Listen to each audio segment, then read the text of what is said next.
Who are you? Well, how do you answer that question? Who are you? Well, you give a name. That's not true. They put that name on you, and they taught you to identify with it and to behave as it was expected to behave. But that's not who you are.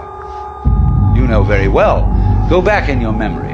Go back into your infancy before they started telling you all this stuff. Who are you?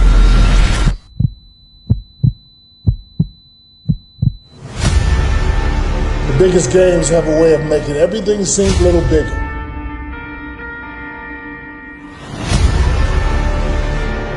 The light shines a little brighter. The stakes feel a little higher. The inches are tough. The hits are harder. Big games are when we find out how big your heart is. How cool your nerves are. How good are you? And how bad do you want it?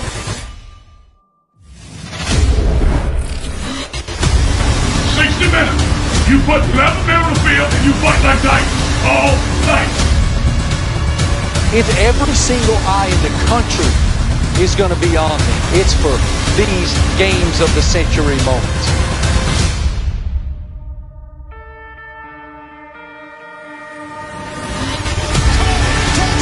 The bigger the moment, the smaller you focus. Be a big-time player. Make a big-time play. Every snap. It's 11 men. One-on-one.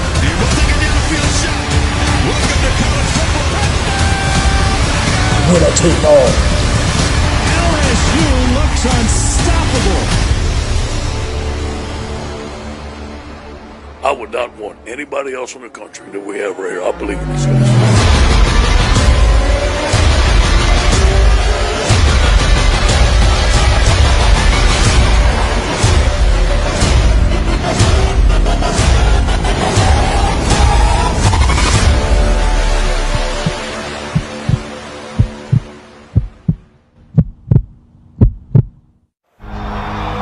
Years ago, #1 LSU met #2 Alabama in what was billed as the game of the century. Those of us who love this sport live for nights like this. It was an indelible display of smash mouth football. It is a physical football game here. Puts it up. Intercepted. Oh no! Eric Reed. LSU remains undefeated. The Tigers prevailed, barely. That was then, and this is now. A world in which both teams have joined the revolution where offense reigns. Go, Joe, go! Tua Tagovailoa. Clyde Edwards-Helaire. Devontae Smith. Justin Jefferson. Jerry Jeudy. The script has changed, but the stakes remain the same. This is a game that everyone looks forward I've been to. waiting for this game since the summer. This is one of the greatest stages of college football that there is. Man, this game is gonna be something. Touchdown! Undefeated LSU. Tiger! What a play. Touchdown, Alabama. Undefeated Alabama. In the game of the year. And with that, the Home Depot SEC on CBS brings us to a packed house, Bryant-Denny Stadium in Tuscaloosa, Alabama, and the matchup of unbeaten, second-ranked LSU against #3 Alabama. Not only just a game for supremacy of the SEC West, but so much more at stake. The inside track to Atlanta, the inside track to the college football playoff. As you look at the college football playoff rankings coming into the day, Ohio State en route to a lopsided win, but there's going to be a shakeup. The Golden Gophers of Minnesota have picked off Penn State, so you see LSU and Alabama there in the 2 and 3 spot. Welcome, everybody. I'm Brad Nutzler. My partner, as always, is Gary Danielson. Last year, a lot of people don't remember this, G, but it was #1 against #3. So we had the same kind of situation. This year, though, kind of a different feel, I think. And what's the difference? You know the difference, right? Joe Burrow. Joe Burrow, yes. And not just him. but the offense that he gets to use for this football team. Joe has come in here, changed the program. Ed Orgeron has changed the program. All those LSU players that have played in this losing streak goes, this is the offense they wish they had. They can score. It's not one scorer and we're out of it. They can stay in it, but Joe Burrow is the difference. His precision, his leadership, that gives this team, not just on offense, but on defense, hope that it's a game where you just don't have hold the other team to 7 points. Right. Well, that's kind of the story of the season. But right. The story of the last couple of weeks is the other quarterback for Alabama. It is, and the story doesn't change. We all knew that Tua going into this game was not going to be 100%. First time I've ever seen Tua come out not in full uniform. He tested it one more time just to go through, make sure the tape job is right. Comes out in warm-ups. He looks about the way you would think he'd look after surgery, 21 days ago. Now, the trick is, if he stays within the pitcher's mound, stays within rhythm, he'll be okay, but you got to figure LSU will have something to say about that. It's not the only ankle we're going to be watching today because LSU, maybe their best defensive player is an issue. Maybe the third best player on the field, and if you're going to lose a player, an ankle sprain for a defensive player, especially in the backfield, may be a bigger story than Tua's ankle. I got to look for Grant Delpit where he lines up. Will he line up close to the line of scrimmage and stay out of man-to-man coverage? Might be the story of the game in this game. Where does Delpit and how much he does? Well, we got a lot of stars on both sides of the ball. You got a wild card for me or anything? Well, in 2011, I think 50 guys from this game played in the NFL. That's a lot of wild cards. I think this one is just the same. Well, I don't think we're going to have 9-6. Full deck, and it won't be 9-6. You're right. All right. Well, if we're not already ready, Jason Aldean will get us ready to crank it up before we kick it off in Tuscaloosa.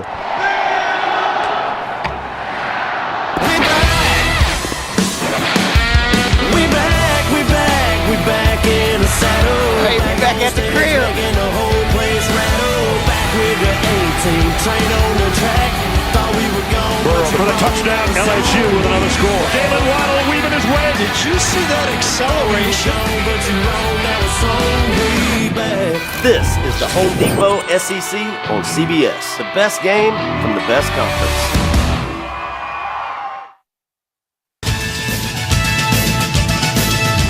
The Home Depot SEC on CBS is sponsored by Progressive,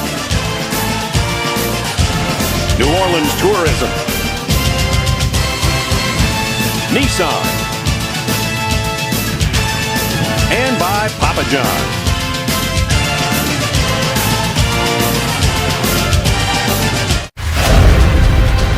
LSU and Alabama, over the years, so many great moments, great coaches, special memories, and we'll make some more here today.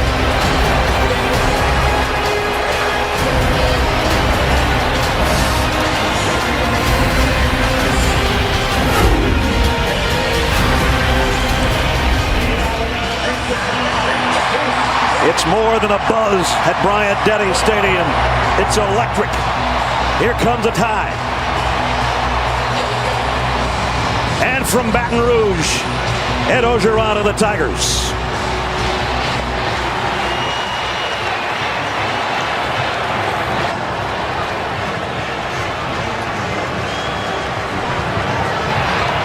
Third member of our team, as always, Jamie Erdahl. Coach, we know you had to check with Tua Tagovailoa about his ankle. What did he tell you about how he feels, and does he get the start? He's fine. He'll start. It's an easy game to get up for, but what do you tell a team to keep their emotions in check for this one? Well, I think the big thing you want to do is focus on doing your job. You want to keep your energy level up for 60 minutes no matter what happens in the game. And, you got to try to impose your will on the guy you play against every play in the game for 60 minutes. So both teams have done a great job of creating opportunities for themselves. So hopefully we'll be able to take advantage of it. Thanks, Coach. Well, Alabama's done a pretty good job of imposing their will at home. They've won 31 straight here and 48 of their last 49. And, of course, the all-important 8-game winning streak over the Tigers of LSU, who've been able to handle seemingly everybody else that they face except Alabama. On the other sideline, and Jamie has hustled over to Ed Orgeron. Coach, you have exuded a lot of confidence about this team this week. Why is this group different to make the streak go away from 8 games? We have a great team. We have some great players on this football team. We know their opponent. We match them. This is going to be a great game. How does Joe Burrow have to play to make his Heisman moment here? You know, just make plays, scramble in the pocket. There's going to be pressure. We need to hit him on some big throws. Coach, thank you. Go Tigers. When we talked to Coach Orgeron yesterday, Gary asked him, what have you told your team all week? He said, I've told them every day this week, we're the better team. Absolutely. I thought both coaches were on message. Nick always preaches, forget the scoreboard, do your job, win your individual battle. And you see Coach O, it's go Tigers, we play emotional football. 84th meeting that goes back to 1895. It is perfect football weather in Tuscaloosa. LSU won the toss and deferred, so Alabama will get the football first, and that'll mean number 13 Tua Tagovailoa to take the field. There's the series history. You win this, you're usually going to the conference championship, and you win this, you're probably going to the college football playoff.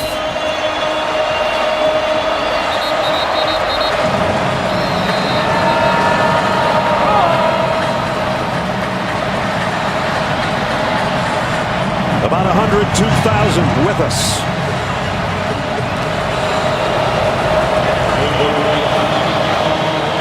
Football fans around the world circled November 9th on their calendar. They wondered, might they both be undefeated? Would it be a top 5 matchup? They are. It is. It's on. From a yard deep, Henry Ruggs. Ruggs found a little seam, got across the 25, and he's out around the 28-yard line.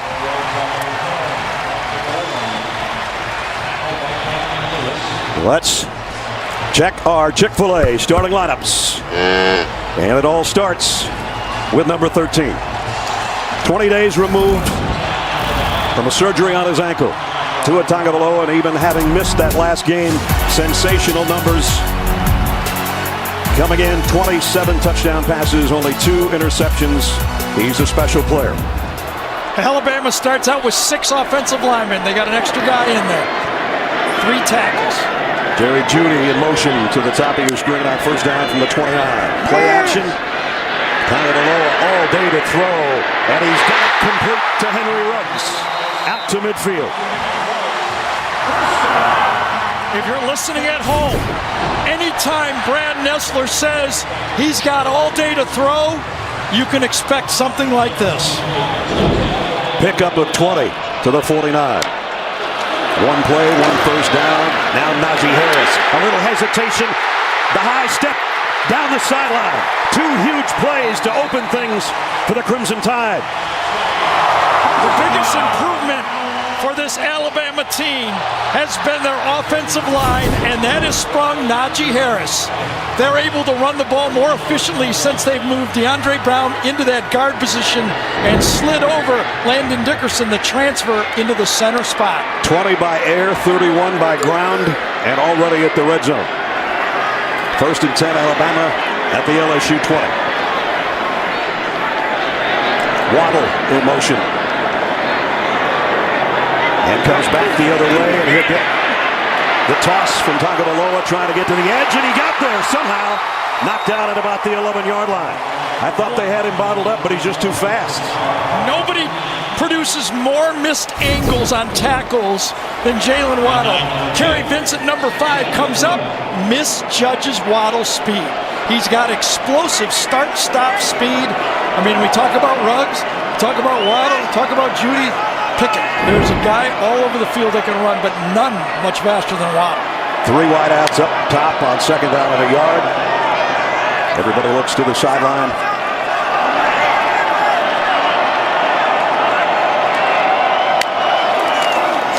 And now Najee Harris for the first down. And we got a couple extra. First and goal, Alabama.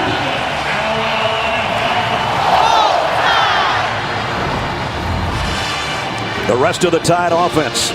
Since Deontay Brown's in there at right guard, they've become a more physical running team. They didn't run that way this time. They came to the left to set up the first and goal.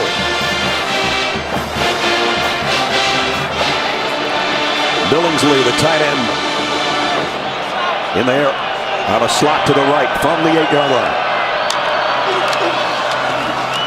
There's a good hit, and no gain for Najee Harris that time, courtesy of Tyler Sheldon, the LSU defense that looks like this.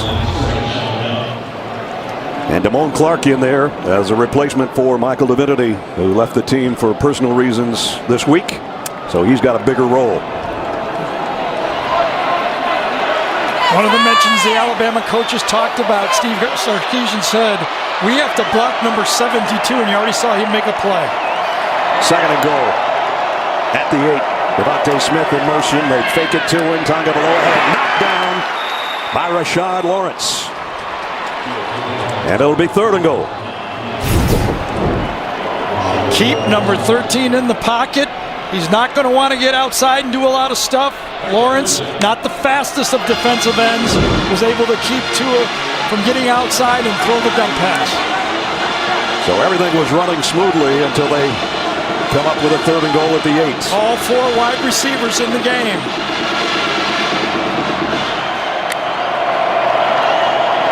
LSU shifting defensively on the front. Will Aranda bring pressure and try to get Tua out of pitcher's mound? And something wasn't right. Najee Harris took was the play concerned. clock. Yeah, play clock went down to 1. They had to take a timeout. Don't want to waste an opportunity at the 8-yard line. Timeout, Alabama.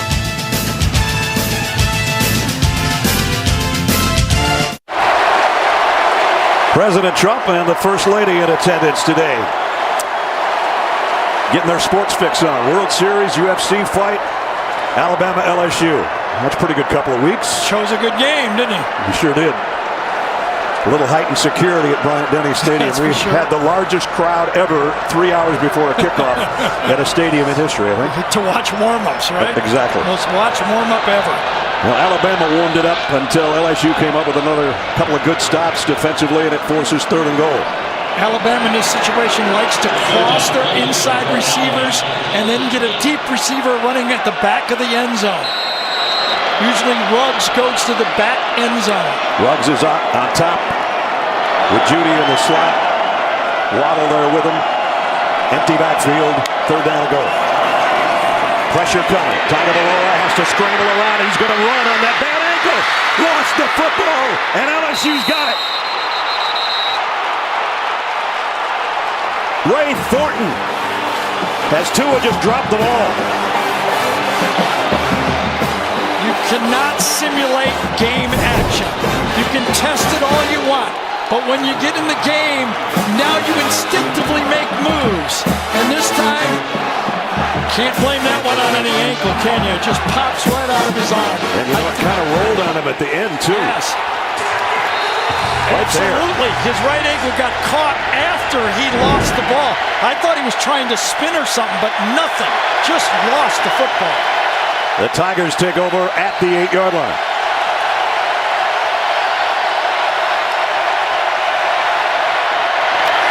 Edwards-Helaire, nice spin move and a good gain. All the way out, about a yard shy of a first down on his opening run as we check the Chick-fil-A starting lineups for the LSU Tigers. And it starts with Joe Burrow right there. Great numbers, 30 touchdown passes on the year coming in. Edwards-Helaire to the right this time. Got to the corner, got the first down, and shoved down at a flag. Might be a personal foul, although there's a flag back at the 17 as well. Yeah, I don't know if it happened right at the end of the line. Was it Thaddeus Moss trying to get that outside reach block that he got called on, 81? There's fouls by each team during the play.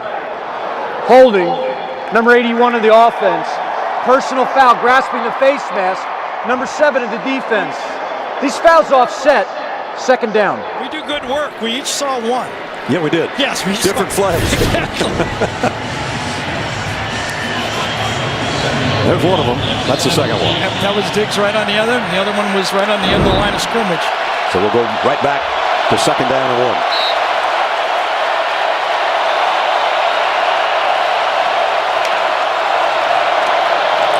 Edwards-Helaire in the middle this time. He's got the first down.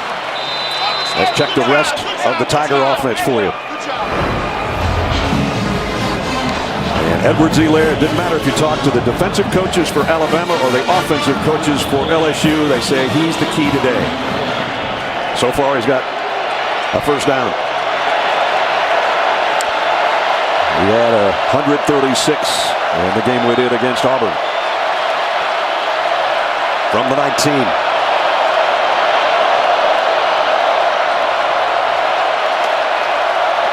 Jamar Chase was in the backfield with Burrow. Burrow was looking toward him, and now he'll run. And as he does, usually gets good positive yardage. So interesting, the two quarterbacks come into this game, advertised it's going to be a passing game. Both quarterbacks early in the game have a big run. Right. One is a turnover, and one sets up second and short for a first down. Empty backfield for Burrow on 2nd and 3. And that produces the matchup, the linebacker on the running back to the outside, and that helps Joe Burrow decide what coverages Alabama is in. Man-to-man with the linebacker out there with the running back. And the running back is Edwards-Helaire up on top. Burrow throws down the sideline. What a perfect shot to Jamar Chase. Yeah, perfect. I don't know if there was a rub or not. I wonder if Helaire came in. Yes, Helaire came in and got the pick. Edwards-Helaire on Patrick Surtain on that play. Just a little bit of a pick at the line of scrimmage, and that's what freed up the player. 22-yard gain out to the 49 and another LSU first down.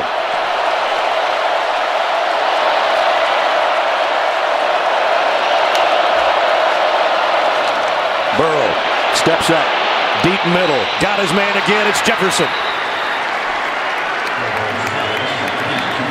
2/3 of every yard that LSU throws for is between the hashes.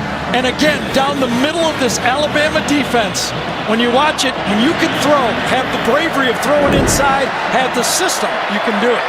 Play fake to Edwards-Helaire. Burrow going for all of it. Caught. Touchdown, Jamar Chase.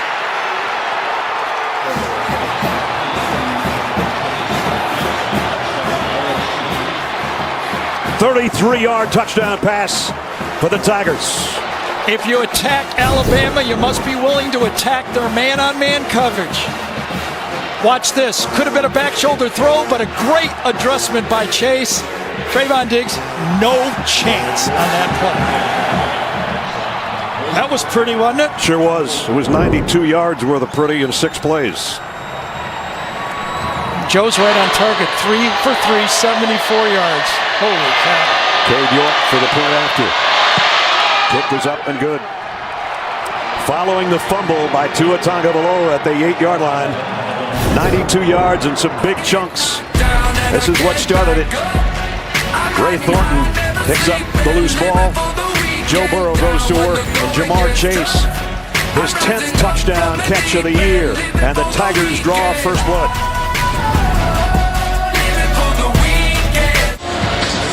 Tomorrow, the NFL on CBS features Patrick Mahomes' return as the Chiefs take on the Titans. Jim, Tony, and Tracy will have that one, or an NFL North encounter between the Lions and the Bears. All starts with JB and the guys on the NFL Today at noon Eastern tomorrow on CBS. Watching Burrow throw on that first series, you can see why it's gone from tanking for Tua to bombing for Burrow. Long time in between leads for LSU over Alabama, as you saw that graphic. They got the leads. Yeah, what a drive. Showed you everything on why LSU comes to this game believing they have the team to beat Alabama. And Ruggs will let this one go.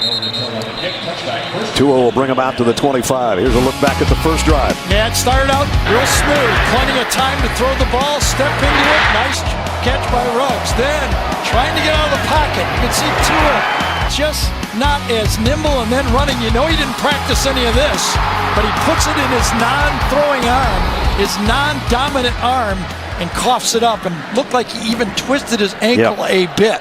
That's what we're going to have to watch, because there's no doubt that there was something funny at the end of that run, along with the fumble. Well, Alabama's not used to being behind, especially by 7 points. Jerry Jeudy sets up shop in the slot. Tagovailoa, bootleg, look out. Had to get rid of it before he wanted to, but it's caught by Jeudy. And a flag. Yeah, probably a horse collar as well. Good pressure inside. Brandon Fehoko puts pressure on Personal Tua. foul. Makes a great Horse collar tackle. Number 3, defense. 15-yard penalty from the end of the run. Automatic first down. Jerry makes a great grab here, doesn't he? And that's right on his shoe tops. And then Jacoby Stevens makes a horse collar. Look at that route. There's no better route runner than Jerry Jeudy in college football. Took it right off his shoelaces. There's the penalty. And that's a tough matchup for LSU. Jacoby Stevens is a really good football player, kind of a safety linebacker type.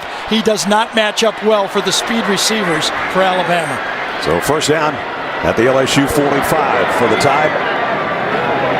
Jeudy coming around.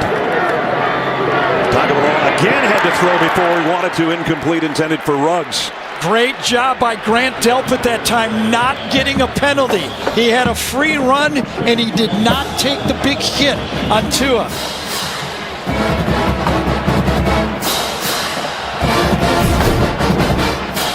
Coming off the left side of the screen, watch him come up, and then pull off. Good play. The one ankle against the other ankle. Yes, that was. They both looked okay, but boy, they've been starting to pressure so far. First throw was easy. Since then, pressure. This time back on the ground is Najee Harris, weaving his way down to around the 41. We talk so much about the wide receivers for Alabama. I think everybody thinks, well, is there a better group? Look at the comparison with LSU and Alabama's top 3 receivers. And if you add Waddle to the list for Alabama and Moss, the tight end for LSU, they still stay almost exactly the same. They get it done in a little different form, though, I think. Eerily similar. Alabama's receivers are big-time yard after catch guys, more so than LSU. Again, Tagovailoa now trying to buy himself some time, and he is really having to wear that ankle out, That's Gary. right, and that is the game plan when we talked to Dave Aranda was we feel that every hit we give him in the first quarter will pay off in the fourth quarter. Make him run, make him move, make him do things he hasn't practiced in a while. They think it's going to pay off. We'll see. Even with Alabama practice and they go ones against ones, so you don't have anybody hitting Tua. No, you don't. You and I got closer to Tua than the true. defense was allowed to get there. Look at this, another mistake. And it's going to go down. The punter dropped. Pirine mishandled snap.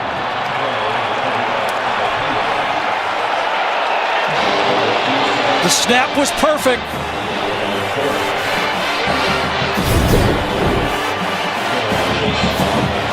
Right there, right in the face mask. And chance to get that one off. They've had issues with their punters this year. In this case, the punter's hands, not his foot, betrays him.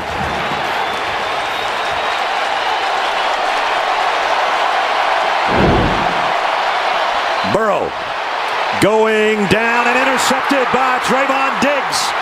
There's a flag down, but Alabama gets it right back, depending on the penalty. I think Alabama had 12 men on the field. This will not hold up. Another mistake by Alabama.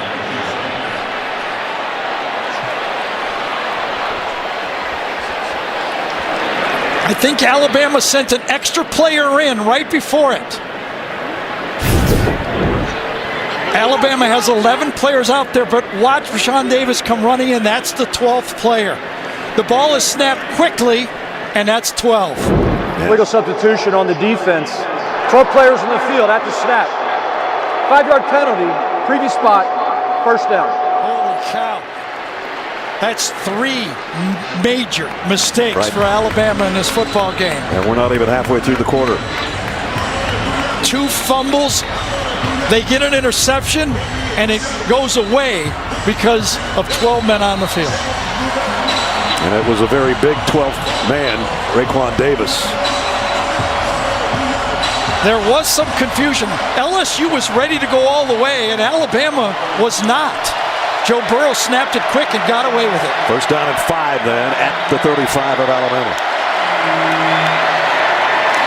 Edwards-Helaire puts his head down and got a couple. Just give you an example of the difference in the games. A year ago, Joe Burrow was the quarterback too, but at the end of the first half, LSU had only 10 rushes for -1 yard. They're getting better running, and Joe Burrow has thrown only 68 last time. Boy, look at that. Terrell Lewis came flying in there like Superman, and the flag down. Burrow has already thrown for more in this first quarter than he did in the whole first half. It's amazing. Here's the call. Offside, contact in the neutral zone. Number 24, the defense. The 5-yard penalty results in a first down.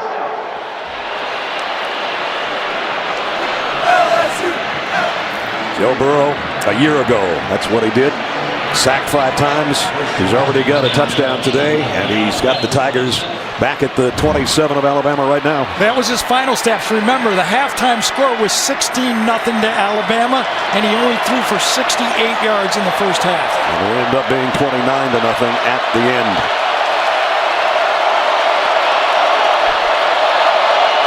And just outside the 27, a little flip to Justin Jefferson. Trying to find his blockers. Going to be run out at about the line of scrimmage, though. Justin Jefferson is coming on by Diggs.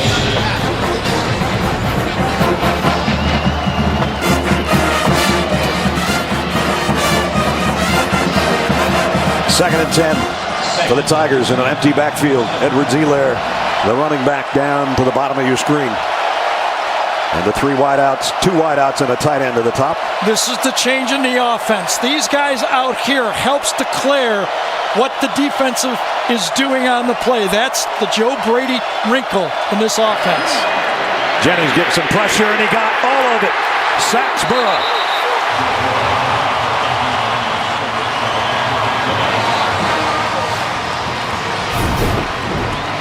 Jennings coming off the right side, just gets around the edge too quickly, forces up and ends up making. And you know what irons out wrinkles? Pass rush. Yeah.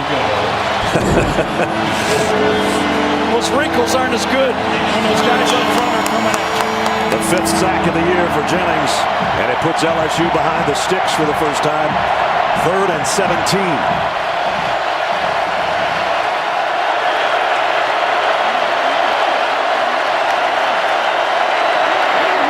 Burrow, 4-man rush, getting close again.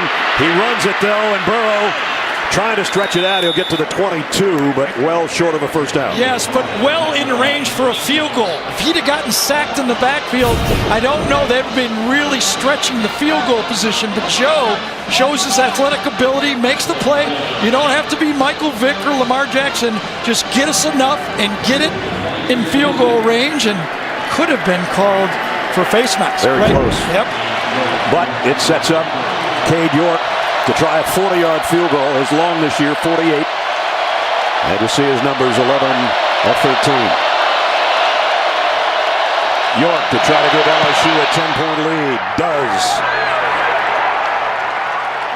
Still a big stop for that Alabama defense. It could have got out of hand. After the fumbled punt, snap, a field goal more for LSU. They're up 10-0. Stream CBS Sports HQ, the free 24/7 news network for coverage that's always focused on the game. Get nonstop highlights, fantasy advice, and picks. Download the CBS Sports app to watch today. Don't forget Gary will join the crew there after our game, which has LSU up 10. You go, when's the last time Alabama was trailing by 10 points? I remember. There you go. The last time they lost at home. And similarly, they were turnovers that jump-started that Ole Miss offense or team in all areas. Let's see if Alabama can settle down after this kickoff. And you know how I settled down? I settled down going to the slant game, the RPO game. Go back to what Tua does best. Avery Atkins to kick. And they'll start at the 25-yard line again. And there have been some miscues, some major ones for the Tide today. Yeah, and the 2 of them really unforced. By Tua puts it into his non-dominant hand, loses it, and then you never think this is going to happen. A perfect snap to the punter, and then a substitution mistake, a quick snap, and on an interception to the outside, it ends up being an opportunity for LSU to kick a field goal. Haven't been behind by 10 this year. Rhythm throws. I think they got to go to the rhythm throws in the pocket. Quit trying to prove that Tua can get out of the pocket. Just do what he does best. They got Waddle in the backfield behind Tua. And now he'll flush out of there on first down. They're going to throw it right out in the flat to him. And he got about 5. Just move the sticks 4 or 5 yards at a time. Get one down the middle. Relax. Remember, Tua with the injury, let's not think too much about how much flexibility he has in his ankle. He really didn't do much for 20 days. Right. A little rusty. Watch practice was very controlled. This is full competition, and he hasn't had practice even in 20 days. At least full go practice. High snap. Ryan Robinson gets the handoff, and he's going nowhere. Drop for a loss. Apu Ika. Last year was the other ankle, remember? 27 days after ankle surgery, that's what he did against Oklahoma. No disrespect to anybody, but this LSU defense a little better than Oklahoma. We were thinking the same thing. I always think I'm on the right track when you know the finish. I'm right there. I got that one right. 3rd down and 6. Empty backfield, so it's a throw coming. Hey, they're giving him the look of bringing extra people. They do bring extras. And he's got to wheel and turn and throw it off balance and out to the sideline. Man, oh man, Dave Aranda is doing it. He brings in Marcel Brooks, another true freshman, hybrid, safety linebacker type, right up the middle, and there's no way Tua, whether his ankle was 100% or not, could have got away from that one, and he gets spun, and how many hits can he take? That's the question. That's an awful lot of hits in 1 quarter so far, that's for sure. When we talked to Dave Aranda, he said we have to test that ankle. This time P. Ryan handles the snap. The kick will chase Stingley back to the 20. Derek Stingley, he is really dangerous if you give him a little room, but they'll bring it down after about a 9-yard punt return. What a start for LSU. The Tide wobbling here at the 3.5-minute mark of the first quarter. Tigers back on offense when we come back. Just 20 days ago, that young man, Tua Tagovailoa, was in surgery to repair a high right ankle sprain. As we mentioned, the same surgery he underwent late last season on the left ankle. Here's the procedure. When you suffer a high ankle sprain, the ligaments connecting those two bones, the tibia and fibula, they get stretched or they are even torn. The tightrope procedure inserts these fiber wires into those bones to stabilize the ankle the way the ligaments cannot until they're healed. I spoke with 2 foot and ankle orthopedic surgeons who really marveled at Tua's recovery timeline, since this injury used to be considered a 3 to 6 month recovery. Guys, he keeps taking these hits. Trainers are checking with him after every series. He keeps waving them off. Boy. Jamie did so much research on that ankle thing. We thought she could perform the surgery 100%, on us. Yes. Back out offense for the Tigers with a 10-point cushion at their own 28-yard line. How about this? First down, and Alabama has 6 defensive backs on the field against LSU. Doesn't sound right, does it? Edwards-Helaire. And that's a big story. If they could stop the run with 6 DBs, wow. Got about 3. Alabama defensively, Terrell Lewis and Anthony Jennings have to apply pressure on Joe Burrow. Jennings does have 1 sack today. Lewis has 1 offside penalty. There are the bookends, 33 and 24. 2nd and 7.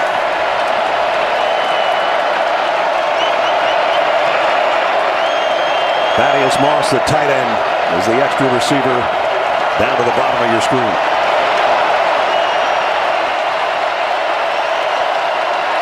Into the eyes of Joe Burrow and into the eyes of the Alabama defense. Down he goes again, Anthony Jennings again. If you're going to throw at the defender's feet, you got to get him. Sadiq Charles, watch him throw and miss the block. Throws and whiffs. That's called a shoe duster. And Jennings is going to get dusting the quarterback because of the shoe duster block. 2 sacks today, 6 for the year. And again, it puts a little pressure on LSU offensively. It was 3rd and 17 after the last sack, 3rd and 16 this time. Burrow throw to Edwards-Helaire, looking for blockers. And he'll be brought down from behind by Raekwon Davis. Nice hustle. No, it was Barmore. I beg your pardon. You know, the two quarterbacks grab a lot of ink, and they deserve it. But there are a lot of NFL players on both of these defenses out there. Tell you, if you want to see some man-to-man coverage, watch Stingley and Fulton, number 1 and number 24 for LSU. Diggs and Surtain for Alabama. And Rosenberg's punt goes back to the 23. Wow! I don't know how Waddle got away from that whiplash, and now he's coming the other way. Jalen Waddle across midfield. He's got a convoy. Waddle, he's gone. Touchdown.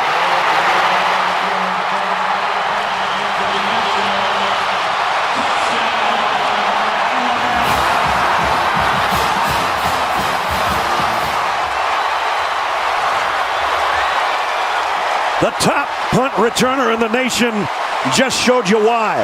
77 yards. And LSU has allowed the third fewest returns in all of college football. Gracie McGrath had a shot at him, but once number 17 gets the corner, it's all over. Jalen Waddle averaging 21 yards a punt return, the best in the country. It just went up, the average. Just for sure. Bulibus' extra point is good. Don't have to talk about lengthy drives. Sometimes it just takes a special talent. Should have been a face mask as well. Jalen Waddle, 77 yards, almost coast to coast. Just like that in one play. Alabama right back in the thick of things on their home field.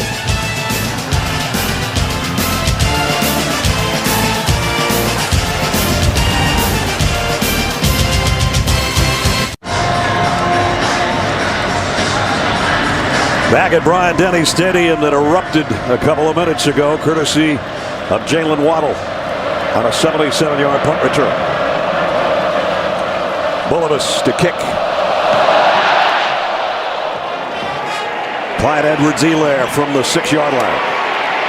Little stutter step, spin move, got out near the 25 before he stood up. Ness, a lot happened here. This punt was designed to go right. Look where the Alabama players are. They're to the right side of the field.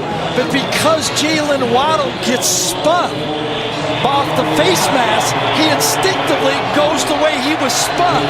That creates the open space, and Adlin produces the touchdown. Was going the wrong way on a one-way. He was. But he found the right way, didn't he? But it was wide open.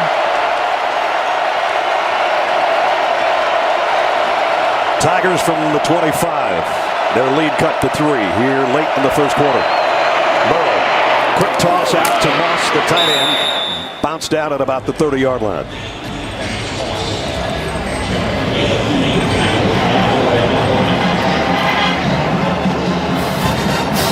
First punt return, touchdown against LSU in a long time. Javier Arenas, who's a great punt returner. I talked to him at practice on Thursday. I said, Javier, what do you remember about this series? He said, I played terrible until I had the punt return.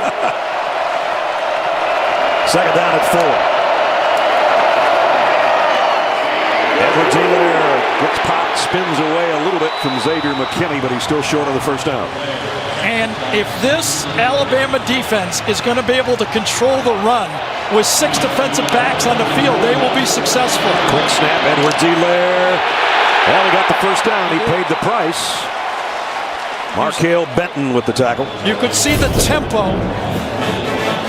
Fast football, trying to catch this Alabama team off balance to just gain enough of an advantage to get the first down. That's where he had to get, and he did, and that was all. And that will be all for quarter number 1. Boy, a lot of big plays already in 15 minutes, that's for sure. Ed Orgeron's team on the road with the lead, 10-7 at the end of 1. We'll return to Tuscaloosa after this message and a word from your local station.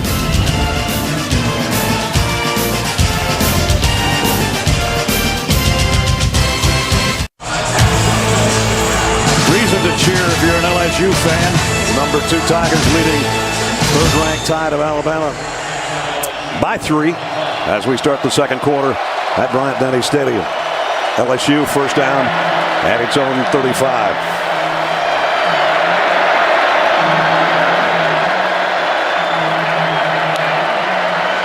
Extra rusher coming. Burrow pressured. Got away from it. Got it out to Edwards-Helaire in the flat. And number 22, there he is, making a play again. Another first down. We welcome you back to the booth. Brad Nessler, Gary Danielson, Jamie's down on the field. You know, LSU's doing their LSU thing, Gary, but this doesn't look good for Alabama the way they've been playing so far. No, that's true. You know, I thought coming into the game, one of the advantages LSU had is they're more battle-tested, playing against the big teams. The longer the game goes, it looks like Alabama's starting to get used to the pace that LSU's playing in this game. But, you know, Joe Burrow is just so darn good. And that delivery was perfect. He fakes the toss to Jefferson and goes right back to Justin Jefferson. And Jefferson, great move on McKinney. And a first down, and he's still going down to the 36-yard line.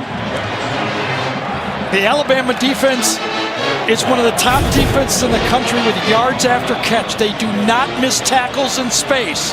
But look at this. This is up. This is better athletes than they've been facing. Face better athletes, you miss more tackles. First down at the Alabama 37. Play fake. Burrow steps up, and now he's going to run with it. And runs into one of his own guys, but still got it near the 30-yard line. I guess Edwards-Helaire made the tackle.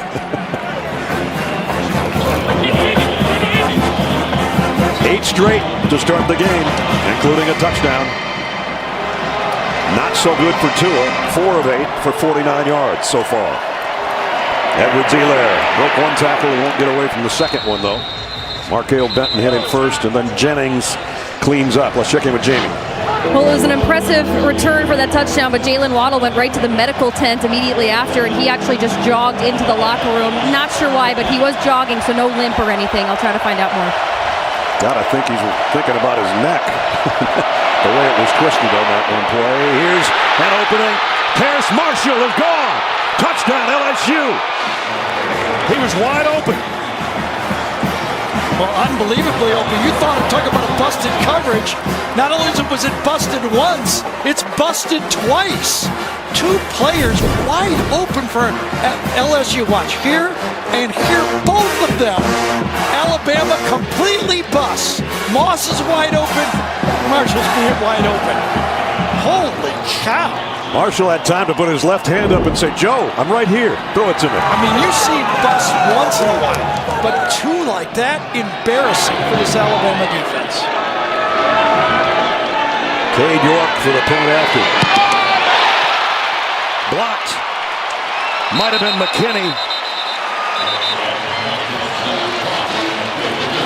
First positive thing maybe other than the punt return for Alabama to block the extra point. McKinney skips right through. You always have to force the inside block first if you're the wingman. He almost beat the snap there. Did. So McKinney blocks the point but doesn't block a touchdown. Wide open Terrace Marshall, his 8th score of the year. 16-7 LSU. LSU with a 16-7 lead a couple minutes into the second quarter. And the first quarterback against Alabama with 2 or more touchdown passes. And he's got 2 and 32 for the year. Does anybody look calmer than that guy? I was going to say, he's been almost perfect. Our aerial coverage is sponsored by State Farm.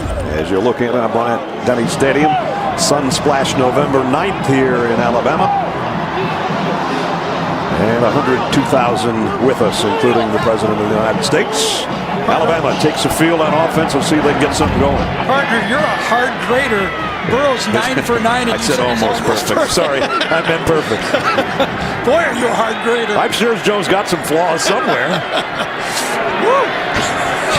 Glad I'm not your teacher, right? Glad I didn't play for you. First down at the 25. Play action. Down the sideline, and he overshot Devontae Smith. Now, there's 2 sides of this, you know, staying in the game for Tua. Yes, his ankle may get a little sore, but maybe he'll pick up the tempo of competing in this game.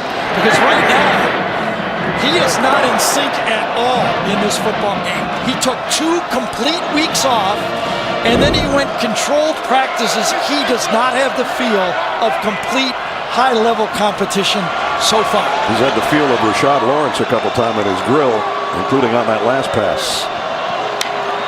2nd and 10. Brian Robinson trying to get wide. He's not going to. Drop for a loss of 4. Caleb on chase on. And Stevens over there to make the play. Well, this back 8 for LSU is versatile and they're interchangeable. You don't know where Chason or Delpit or Stevens or Phillips or Queen, will line up on every play. Dave Aranda moves them all over the field. So far, they haven't missed Michael Divinity, who left the team this week. They've been picking up the pace for him in that spot. 3rd and 13. Tagovailoa has to step up with some pressure down the middle. Completes it to Judy. Judy with a nice cut. 1st down, Alabama. Najee Harris is the guy that gave Tua time to throw the ball in the pocket.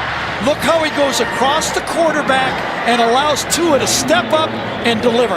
That's his game. If he can stay in the pocket and throw, he's going to produce yards. 20-yard pickup to the 22, and a flag flies, and a false start on the Tide. False start. Number 6, offense. 5-yard penalty. 1st down. It's been a messy start for Alabama, but you know, as penalties go, this is one of the worst Alabama teams Nick Saban's had in penalties. They're ranked 110th in the country in penalties per game. There's some other SEC schools on that list of yours. There are. There's 5 of them that are ranked over 100. 3 so far against Alabama. That last one backs them up to 1st down at 15. Heat coming from behind, had to get rid of it, was hit as he got it to Najee Harris, and Harris back to about the 44. See, this is why Najee Harris is coming on strong. We showed you how he picks up the blitz the play before. Tua's going to have to get rid of this ball just as he takes another hit. You know that they believe, LSU believes, that will pay off later. But when Najee gets the ball, he's a tough tackle. 240 pounds, but he is nifty. Christian Fulton is the man down. We'll check on him when we come back.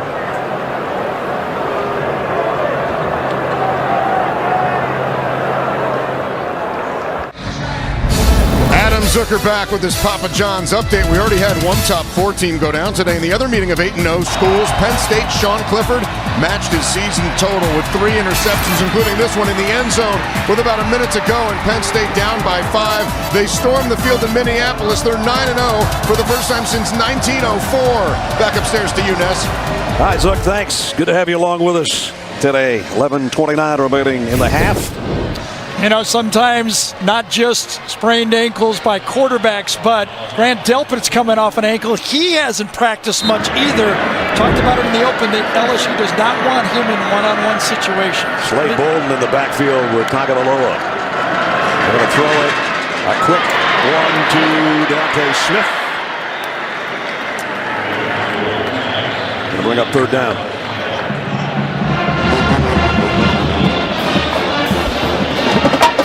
The year, 3rd down's been great to Alabama, not so much today. You know, it's amazing. We've gone through this quarter and a half almost now, just over a quarter, and we still haven't called the name Derek Stingley except on a punt return, Fulton back in the game. But you'd think a true freshman corner would be picked on. So far, nothing his way. Well, they're finding out that picking on him is not worth it. He's got 4 interceptions on the year. Judy in motion, empty backfield on 3rd and 5 for Tagovailoa. They're pressuring him again. Now he has to scramble around. He's going to try to run and slide. Oh, that was an ugly slide, too. Did he get the 1st down? And it's going to be short. It's where you start the slide, not where you end up. Remember, all week they've been telling Tua, get what you can, then go down. Don't take chances. So he slides and actually gets his right foot stuck in the defender. Nope, never hit his foot. Slide, but he's short. They're going to go for it, it looks like. 4th and a yard. And it's Wildcat with Brian Robinson and Slade Bolton both in there. He'll run it, and is he getting there or not? Oh, boy, right at the end, I think he spun forward. Was his knee down? Oh, this will be reviewable. It was close.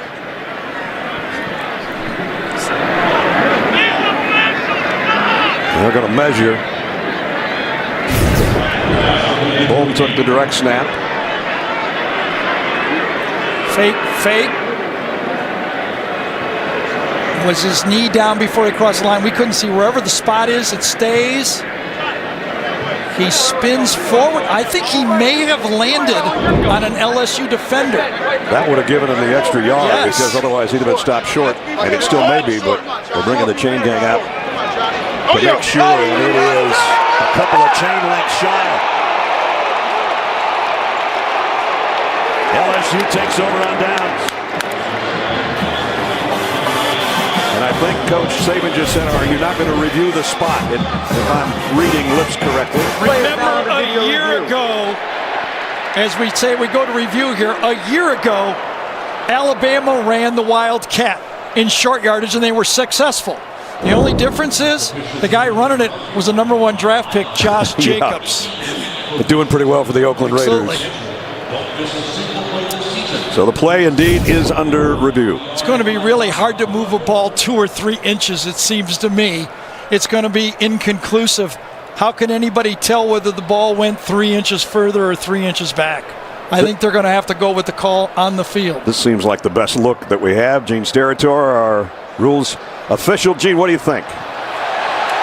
When the player's right elbow hits the ground is when I have him officially down. So it is going to be where that football is when that right elbow lands. I don't disagree with what Gary's saying about it's very difficult to move this, but I'm sure they're going to look at every angle they can to see where that football is when his right elbow makes contact with the ground. Yes, when his right elbow comes down. Thanks, Gene. Good catch right there. After video review, the ruling on the field that the runner was stopped short of the line to gain stands. First down, LSU. So even though he reached it out when his elbow, Gene saw it, when his elbow was down, the ball was on the opposite side of his body, had to stand. So at the 9:48 mark, circle that, because a 4th down failed conversion gives it right back to this high-powered LSU offense. Josh Jacobs versus Slade Bolton. Remember that too. Davis Price in the backfield with Joe Burrow this time, just outside the 48-yard line. Can this Alabama defense find their assignments, #1? Burrow, plenty of time, comes back across the field to his tight end Moss, who dropped the ball but covered it. Give credit to that LSU offensive line on this one. Ness called it again. You look at the end of it. Get it. That is Moss. Ball comes out. Clearly it's out and free. Now the give is to Davis Price, and he's a little bit short. You know what we haven't seen much of in this game? The RPOs. Right. Where have they been? Yes. Now that you mentioned it. Neither team has done any of them. Davis Price stood up. He's not going to get there. Terrell Lewis was the first guy there. Raekwon Davis helped out. Well, Nick Saban went for it on 4th and short. Didn't get it. This time, hurry-up offense for LSU. Stuffed inside by Alabama. Will Ed Orgeron go for it? Answer is yes.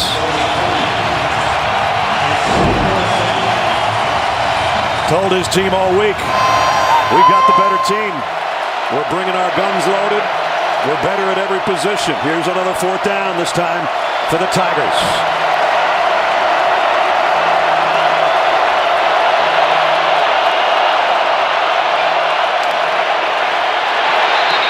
Burrow calmly throws for the first down. Delay a game. They did not get it off in time. There's a flag on the field. Delay game. Offense. 5-yard penalty. 4th down. Change it to a punt. When it goes to 1, the back judge will look at the ball. If it's not snapped, he throws his flag. Good job. That was a delay. And instead of a first down, it'll be a punt for Von Rosenberg. And remember, that guy has the 7 points for Alabama the last time he touched it.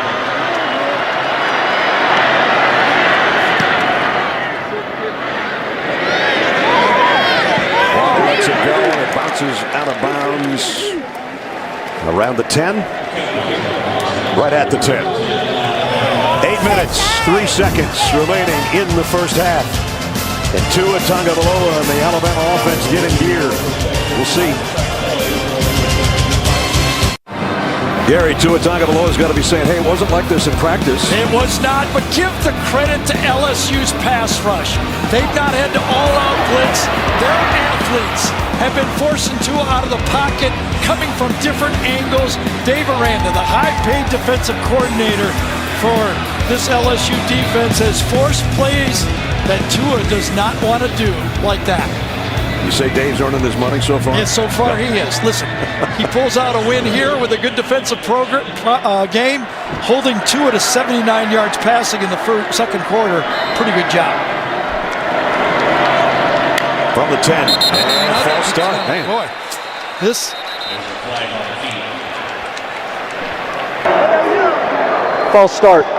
Number 70. Offense, 5-yard penalty. First down. The first word that comes to mind for Alabama, mistakes. Yeah, and sloppy.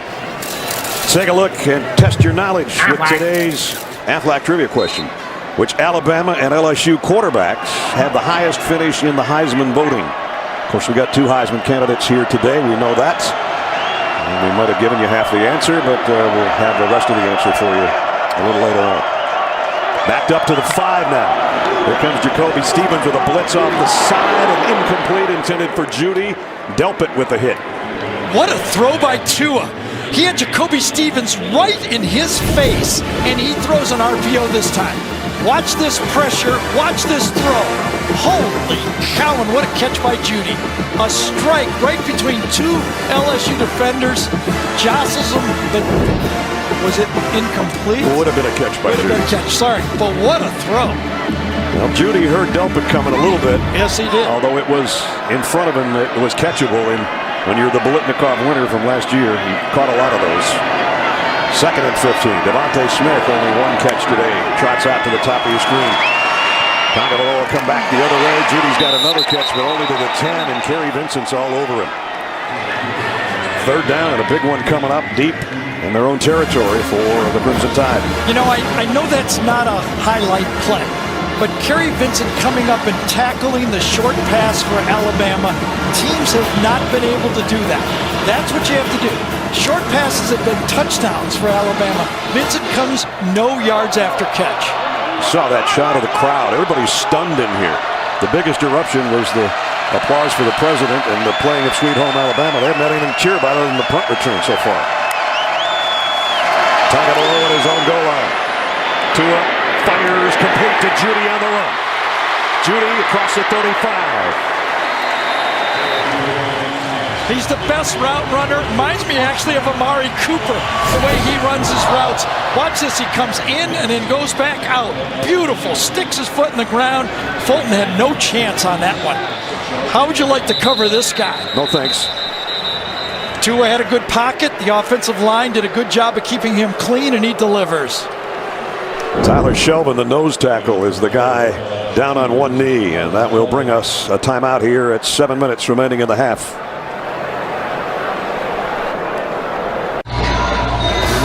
Adam Zucker with a reminder that coming up on the Geico Halftime Report, we'll bring you the rest of the day in college football, including Florida moving to 8-2 and keeping their East hopes alive. 56-0 over Vandy. Kyle Trask, a career-high 363 yards and 3 touchdowns in the win as we head back upstairs to Ness and Gary. Thanks, Zuck. Tyler Shelvin headed to the tent on the sideline. after being shaken up on that last play. Jerry Jeudy caught that last ball. We talked to him yesterday. Said, explain you four guys. He said, well, Ruggs is a speedster. Smitty catches everything. That's Devontae Smith. Waddle's quick twitch. And I'm the best route runner. I think he nailed it. I think he did too. And you know what else? They're all going to need financial advisors someday, 3 or 4 years from now. That's right. He said they call us the ride-outs now. We catch and we just ride out of everybody's vision, usually. You know, LSU was not in a sack, but they had pressure. Tua, deep on the sideline, Devontae Smith, who catches everything. Touchdown, Alabama.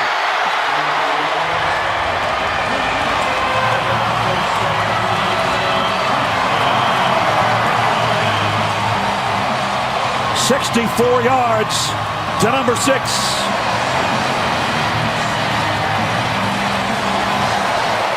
Now the crowd's into it. Derek Stingley wasn't even looking at his receiver. He got caught flat-footed. I don't know if someone on the sideline was giving him some instruction, but Devontae Smith was by him before he turned around and saw him on the play. What a mental mistake. Joseph Bullivus for the point after. And he missed it. Right in the long tradition of LSU Alabama football, right? Nick Saban said we always hold our breath when it's time to kick the football. Still just a 3-point difference, though. 4 plays, 90 yards, 64 of us. 64 to Devontae Smith for the score. And it's 16-13.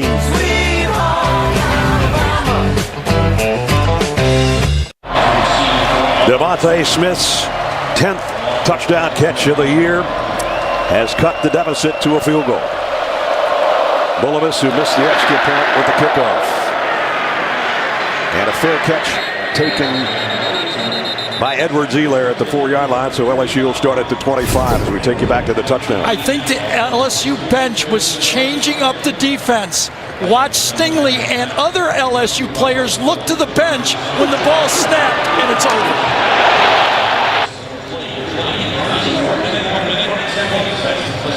Devontae Smith, who we saw against Ole Miss, Stingley's pointing the other way. He's saying, coaches, leave me alone. Right there is what he's saying.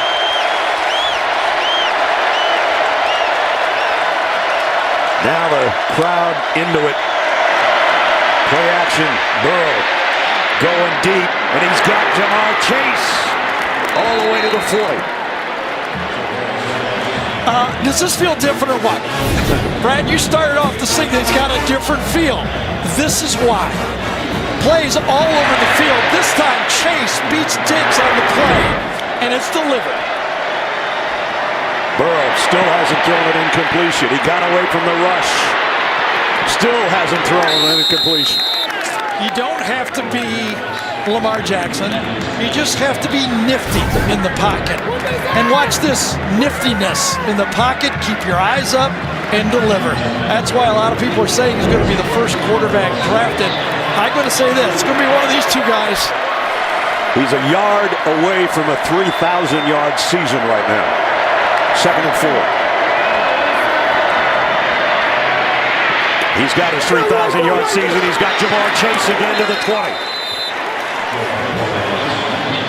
How about this game? 16-13 game. We've got one quarterback coming off a sprained ankle who had surgery 20 days ago, and the quarterback for LSU is 13 for 13. At the 20. One of the best red zone offenses in the country in LSU.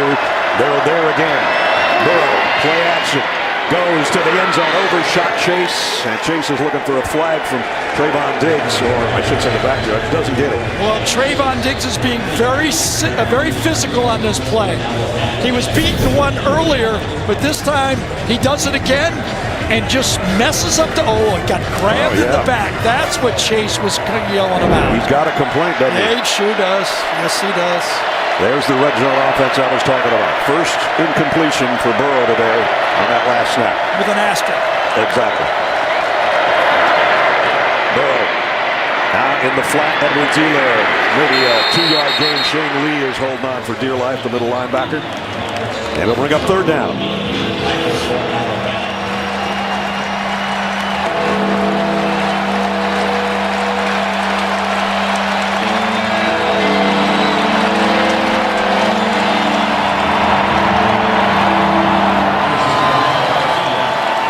Illegal substitution penalty, I think. It's the question of whether Nick Saban's going to take it. Will he give him 2 downs? An eligible player downfield, number 6 of the offense. An outside receiver, the left side of the formation was covered up and went downfield during a forward pass. The penalties declined. The result of the play, third down. Thought so. You don't want to give Burrow 2 chances on it. You covered up these 2 players. This player's covered up outside right there by the wide receiver. So it's third down and 9. Let's see if Nick Saban dials some pressure here right now.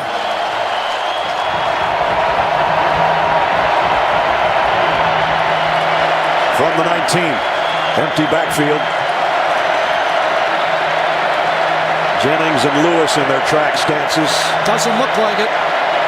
Lewis pressuring Burrow. He got away from it. Not going to get away from Raekwon Davis.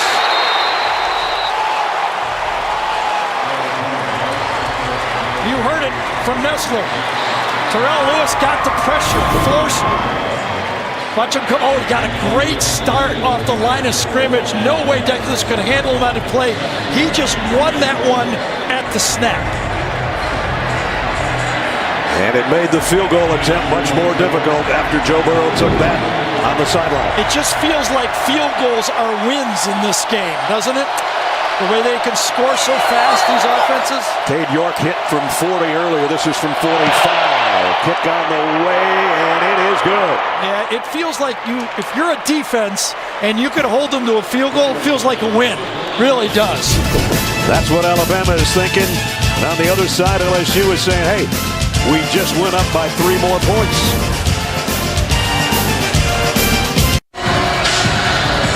Coming up, Adam, Rick, and BJ will have first half analysis, scores, and highlights on the Geico halftime report. And they'll be right here with us down on the field. Right now it's 19-13 LSU. Number 2 leading number 3 by 6.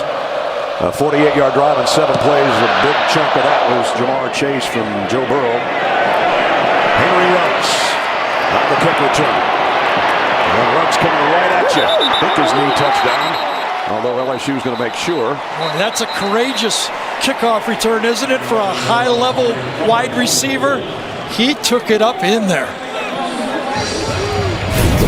Looked like it got a few extra yards, but I thought his knee was down the first time. Yep, right there, he just scraped it. Yep, all the speed he had. He was hitting that crack as fast as he could. We asked you earlier the Aflac trivia question, which was the highest finishes for Alabama and LSU as far as quarterbacks in the Heisman race. Well, one was looking at you. Tua Tagovailoa, second. A.J. McCarron also a second back in 13. And Burt Jones, a great one back in the early 70s for the Tigers. We got 2 Heisman candidates here today, but one's outplaying the other one so far. Yeah, but it feels like Tua's finding his game here. Brian Robinson. Nice run. Out to the 35 at the 4-minute mark. And if you're Alabama, you can feel this clock and the fact that LSU gets the ball to start the second half. Before, you really didn't think much about LSU's offense, but now they don't want to give them the ball back with 2 minutes to go and then them getting the ball again to start the second half. From the 35, second down and 3. Tagovailoa, plenty time. Lofts one and throws it to the sideline. What coverage that time by Christian Fulton, number 1 on the bottom of the screen. Well, if you know what to expect, ball, look at that. One-on-one, get him to the outside, play physical, stay in front of him. That is some great coverage. Tua knew it, and he just sailed it to the sideline. Really highly rated football player Christian Fulton is. And then the freshman sensation Stingley on the other side. 2 pretty good corners, like they always seem to have. Got 4 of them in this game. Devontae Smith joins the Alabama backfield on a throwback catch from Tagovailoa, and a nice tackle by Kayvon Chasen. Caleb Chasen. Well, Caleb Chasen did his job. He's going to drop out to the outside and read the play, come up athletically, make the tackle one-on-one against a wide receiver. That's a defensive end outside linebacker. What do you say, 250-some pounds? Yep. Making that play. Wearing that special number 18 jersey that you just don't get unless you're something special. So here's what I'm talking about. Get a 3 and out there. LSU gets the ball back and then get the ball to start the second half. P. Ryan the punt. Derek Stingley back deep for LSU. LSU's got their whole defense out there playing it safe. Can't jump off sides, number 1. Delay game. Offense. 5-yard penalty. 4th down. So delay a game. They'll back it up to punt again. Every family has a little drama. A lot of love and a few laughs. Spent a half an hour with the Coopers on a new Young Sheldon Thursday at 8, 7 Central on CBS.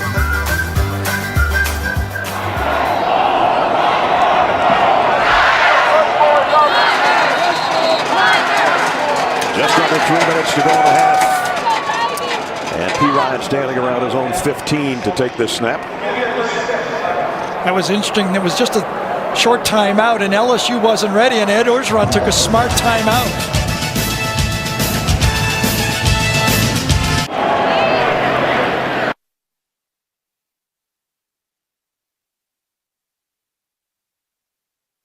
Third. And LSU will have it back at around the 38-yard line.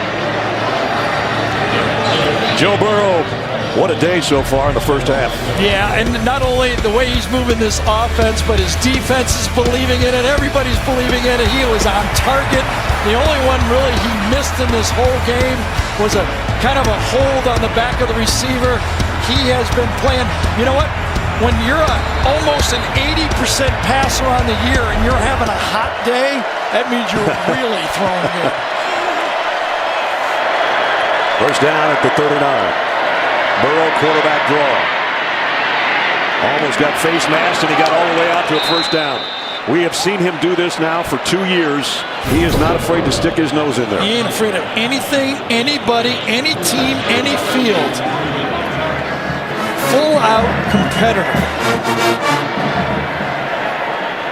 You know, I just keep thinking, you know, there's some great athletes in there. I'm thinking about that 9-6 game and watching this great offense. Shockingly different. Shockingly different. From 8 years ago. Play action. Burrow loads it. Now he'll run with it again. And Joe's got another first down and more. All the way to the 31-yard line. And you see the toughness and the fire in Joe Burrow. And the athletic skills. I mean, this isn't a, you know, a 5'1", 40 guy. This is a, you know, 4'7", 4'8" guy. What a package he brings in this game. 19-yard pickup. Another first down, and he comes up firing, this time too high for Jamar Chase. What a battle out there. Chase on Diggs again. End of this play. No sliding on this one. Gets up and then goes hurry up. I saw him this summer at the Manning Passing Academy. I said, have you learned how to slide yet? He looked at me and didn't even smile and said, I don't slide. Yes. I don't do no stinking slides. I'm just thinking, what did that 211 receivers, Ruben Randall, Jarvis Landry, and Odell Beckham think about this game right now? Yeah. They were the receivers in the 9-6 game. Burrow down the middle. Strike again to Jefferson. First down at the 18. It's not just receivers. Give all the credit in the world to Joe Burrow, but it's the package. It's everything. Commitment to changing a pro-style offense. Everybody on the same page. It's just all working right now. A minute and a half to go in the half. Tigers on the drive again.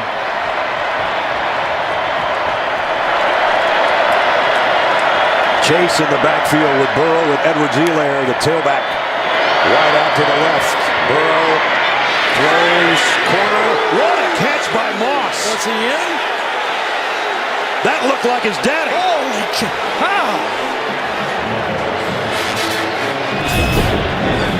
Well, it's a perfect throw. Matched up on Diggs to the outside, and that's Randy-esque. Did he have his foot down? Rolling on the field in the previous play is a catch at the sideline for a first down. This play is now under video review. I think maybe his left foot was out of bounds when he caught it, but I'm not sure. We'll see. I thought Raquan Davis might have even. Oh, yes, it's out before he catches it. Yes. He actually lifts it back into play. Before he catches it. Great shot on this play. Out and then back in. What a pylon cap shot that is. Gene Steratore, what do you think? What we're looking at is if that left foot can get down and reestablish himself in bounds again, or 1 foot, even though he was out, if he reestablishes, it will be a catch. That's what they're looking at right now. Again, it's right in front of you. Was he pushed out, though? I thought, Gene, that if he goes out on his own, he could not do this. Does he pushed out on the play? So long as he comes back in and reestablishes, Gary, even though he would be free of foul, he would be okay. And, well, that is actually a good question, Gary, because if he's not pushed out legally, right? Excuse me, he would be illegally touching the football first to touch. Do you think so there's a he push? is coming back in bounds? I don't know, because we don't have a foul on the play. Yeah. So even if it's contact, he's not fouled by being out. I don't think this is so going to. They will come back and go incomplete. Yes, I think so. That's a great point. Again, pylon cam. There's the toe down, the retouch. I tell you, that's pretty acrobatic no matter what the outcome. No matter what, but a win for the Alabama defense. I'm not even so sure that, I don't know if I've ever said this, if LSU wanted to score that fast. Still 1:11 to go. Exactly. They want to slow down and score. I can't even believe I'm saying that.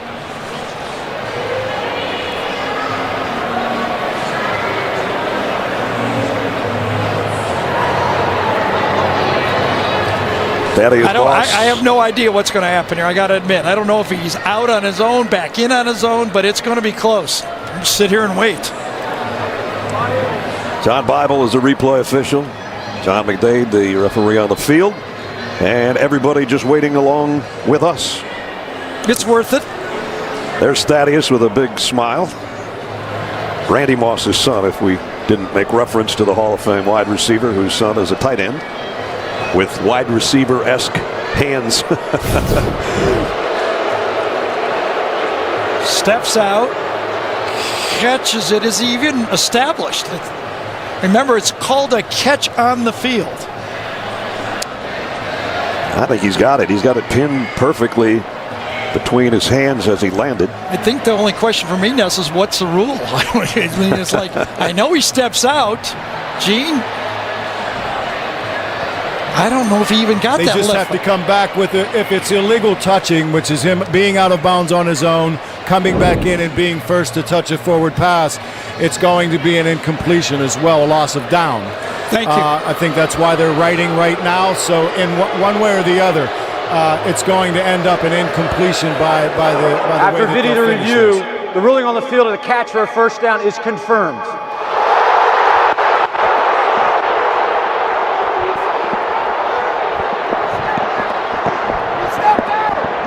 The ultimate in reality TV.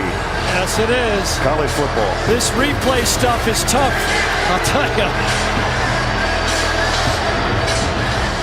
Gene, safe to say, that's not the call you would have made. At this point, I would have to agree with you on that, Gary, but I am digging in this book as deeply as I can go right now. Well, LSU's dug as far into Alabama territory as they can go. It's at about the 1 foot line, first and goal. Edwards-Helaire, not that time. Might have lost a little bit.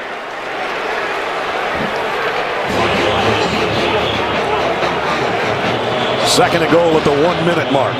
And now it's outside the 1. Play fake, Burrow's throw, still no go. Jefferson stopped at the original line of scrimmage. And it's third and goal. So they've tried to run inside. They've tried to pick pass to the outside. What do you do next? I'm wondering if they got a quarterback run for Joe Burrow. In the shotgun, Burrow with Edwards-Helaire. Edwards-Helaire, airborne touchdown. Cow. If that doesn't remind you of Darren Sproles, I don't know what does. When I said Elair, he was in midair. Touchdown, LSU. He's about 5'8", and he jumped 6 foot. 5. What a play. Good blocking up front. Third down, right back at this Alabama front. Touchdown. What a drive. 8 plays, 61 yards. Cade York for the point after.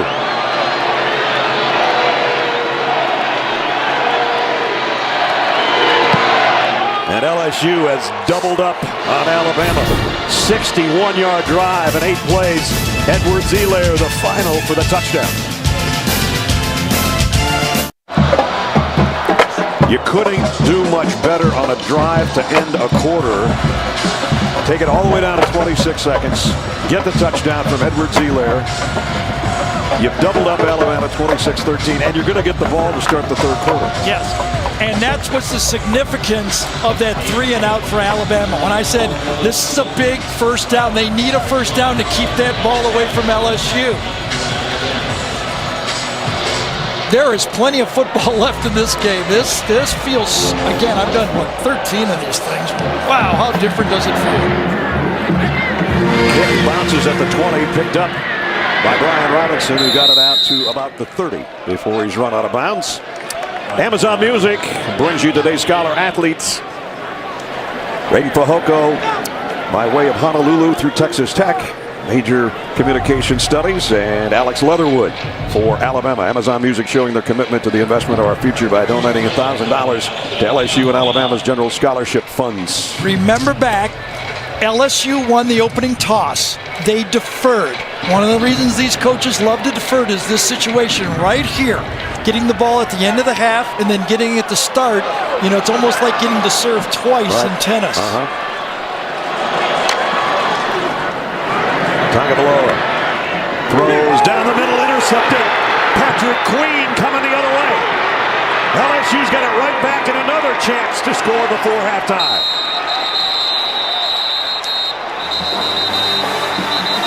Patrick Queen, an inside linebacker, read to his eyes on this one, starts right here and it gets into the way of the throw.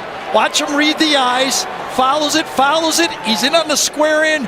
What a nice job of zone coverage by the inside linebacker. Tagovailoa, only his 3rd interception of the year. Tua never saw him. He was looking left. He was looking for the square end. Queen saw Tua's eyes and went right to the throw. There's a couple of LSU players down. Kerry Vincent and Rashard Lawrence both trying to block and get blocks for Patrick Queen after the interception, and both guys are still down. And the ball is going to be at around the 29-yard line, I think. The ruling on the field is an interception.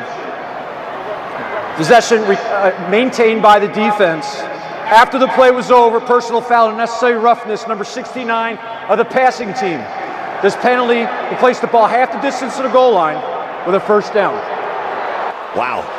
You could see the LSU players upset with Landon Dickerson. They thought it was a cheap shot or something. You could see the commotion after the play.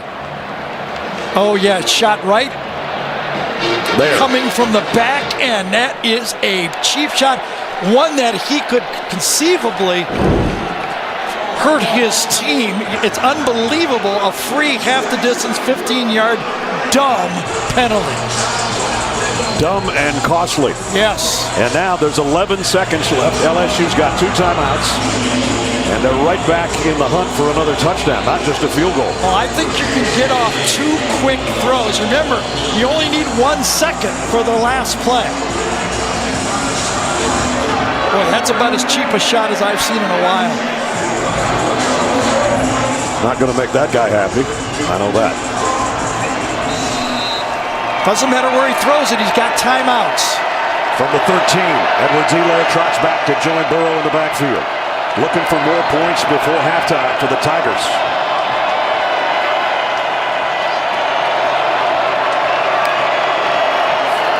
Burrow sets up, fires to the end zone. Edwards-Helaire, touchdown. There is guy's going to be a great NFL football player. He's a nightmare mismatch. Coming out of the backfield. Joe Burrow putting on a show. Edwards-Helaire putting on a show. Nick Saban doesn't like the show. First career receiving touchdown for Edwards-Helaire. There will be many more, either with the Tigers or, as Gary said, the next level. I mean, LSU has scored 10 points in the last 3 years. They're going to have 33 here in a second if Cade York hits the extra point. The fans that have made the trip from Louisiana are in a frenzy right now.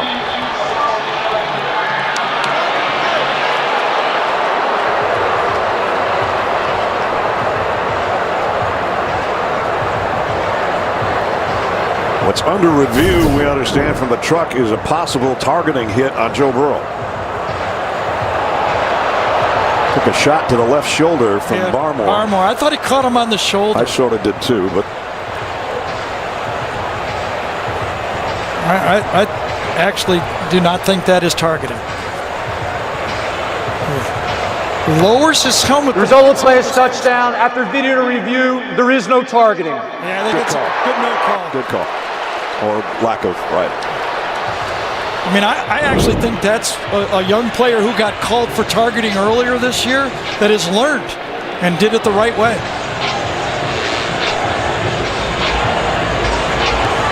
Tua Tagovailoa knows it's going to be a long haul back in the second half.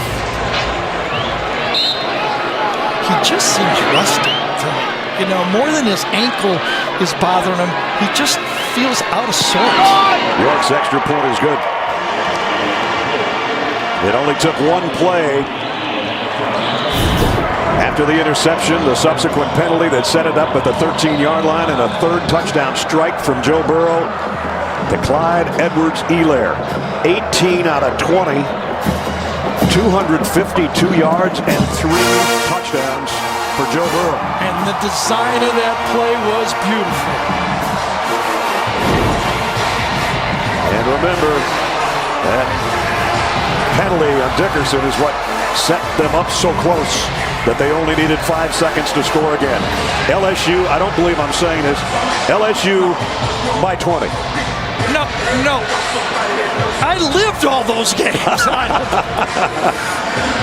Vern right now, I don't know what's going on in his mind. No, he's losing his mind. Well, I'll tell you what. I'm ready for the second half. But I don't think Joe Burrow is going to take his foot off the gas. I don't think so either. Squib kick. It'll be fielded around the 22, and that will almost bring the first half to a close. Tennyson, the tight end, is the guy that returned it. Well, it will make you question everything you believe. That's what I'm doing all in this first half. The critically acclaimed series, Evil, all new Thursday at 10, 9 Central on CBS. It's been everything, though. Alabama's been sloppy. They've had penalties. They've turned the ball over. And it just feels like in this game, the advantage of the game is the battle-tested team was more ready. Tagovailoa takes a knee to end the half. And again, as we told you moments ago, LSU will receive the second half kickoff. And Joe Burrow's going, bring it, bring it, bring it. That's the kind of guy he is. Well, they're bringing it to Alabama right now at Bryant-Denny Stadium, that's for sure.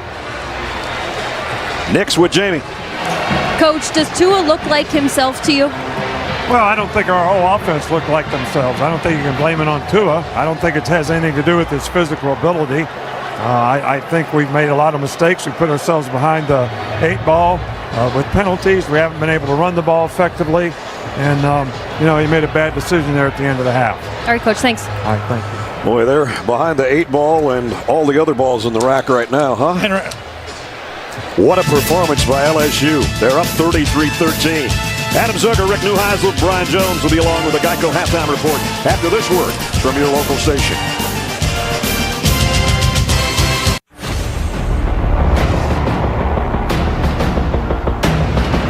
It's on. He's going to find he lost the ball. Burrow going for all of it. Marshall is gone. Deep on the sideline, Devontae Smith, who catches everything. Sets up, fires to the end zone. Edwards-Helaire. Number 2, LSU, leading number 3, Alabama by 20 points as we're set to start the third quarter. Brad Nessler with Gary Danielson. I never thought I'd ever say that. Almost perfect half for the offense of LSU, not so much for Alabama. All right, number 1, LSU's got to finish at number 1, okay? Number 2, Alabama, even if they don't win, is playing to stay in the playoff discussion. Right. They've got to come back and make this a game or they'll be out. Well, they got a long ways to come back from, that's for sure. And LSU gets the ball to start the third quarter on the kick.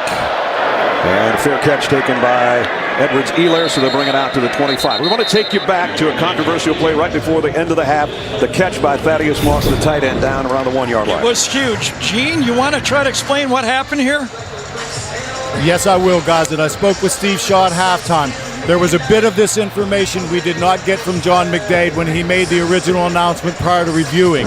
And that is that the ruling on the field and the covering official ruled that the receiver was pushed out of bounds by contact with the defense. That is not a reviewable aspect of the play, and it took away the illegal touching that we were alluding to because we didn't have that information prior to review.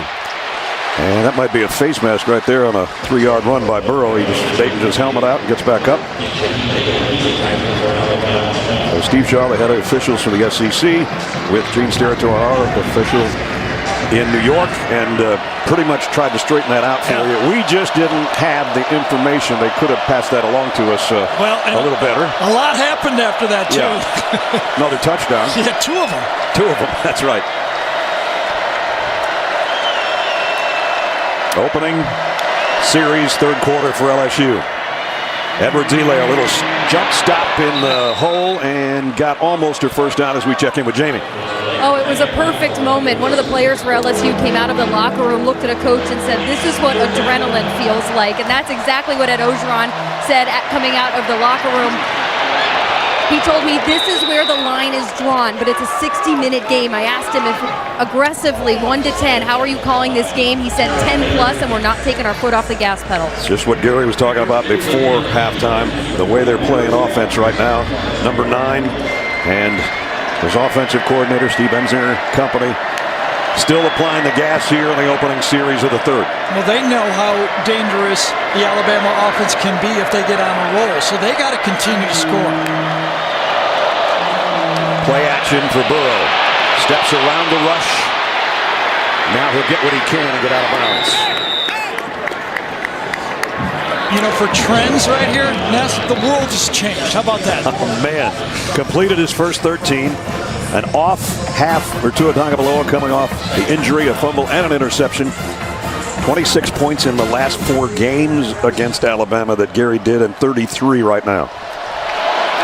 Second down and 5. Edwards-Helaire, big opening. Inside the 40, still going.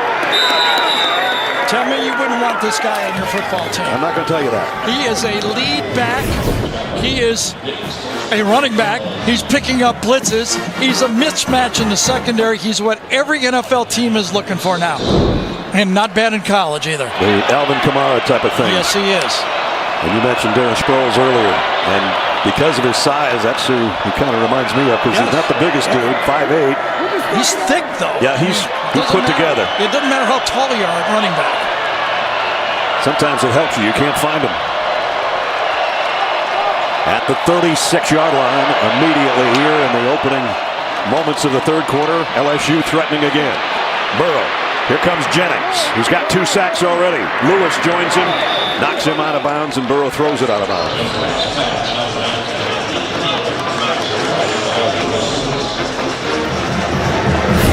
Those are the 2 guys we highlighted on the defense for Alabama to have to bring the heat to number 9, and they did, combining on that one, which forces second down and 10.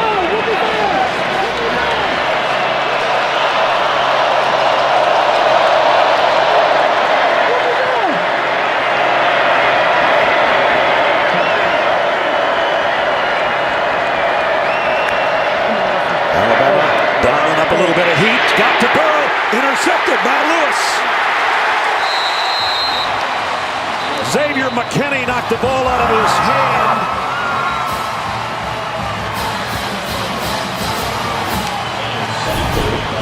You got to get to the quarterback. Xavier McKinney hiding right here is the guy who actually comes and makes the hit. Blind side. Oh, no help from Charles. Left tackle Sadiq Charles does not get the block. No way.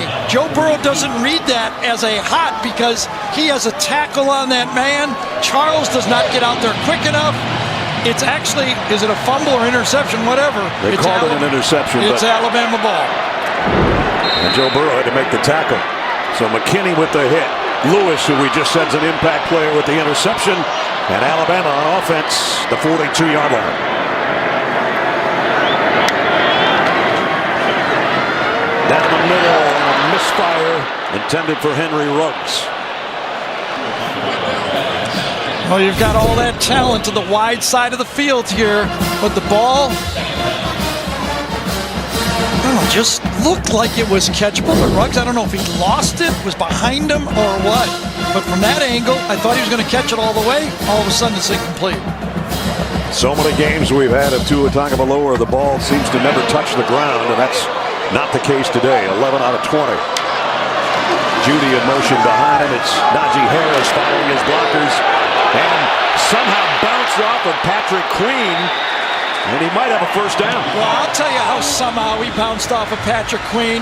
Patrick Queen runs it down. He's their fastest linebacker, but he tries to go for a knockout hit and doesn't bring his arms. Tackle him, don't hit him. And that's what got Najee, a big man, to break that tackle. Third down and inches. Harris again, and now he's dropped. Caleb on Chason was there in the backfield in a moment. Yeah, I'll tell you, Nick Saban's got a decision here right now. The score 33-13. Does he go for it on fourth down? Does he give the ball back to LSU? Coming off the edge, Chason comes right off the pulling tackle, makes the play in the backfield, and looks like lining up for a punt. LSU will keep their defense on the field. Stingley stands back at the 10, awaiting what we assume is going to be a P-Ryan punt. And it is. And it's going to make the end zone. Touchback. And we'll be back.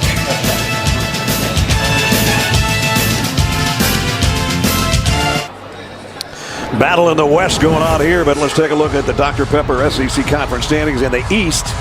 Georgia on top. Florida, as Zook told you earlier, with a resounding win today to go to 5-2. Georgia's got a date with Missouri coming up in a couple of hours, or maybe an hour.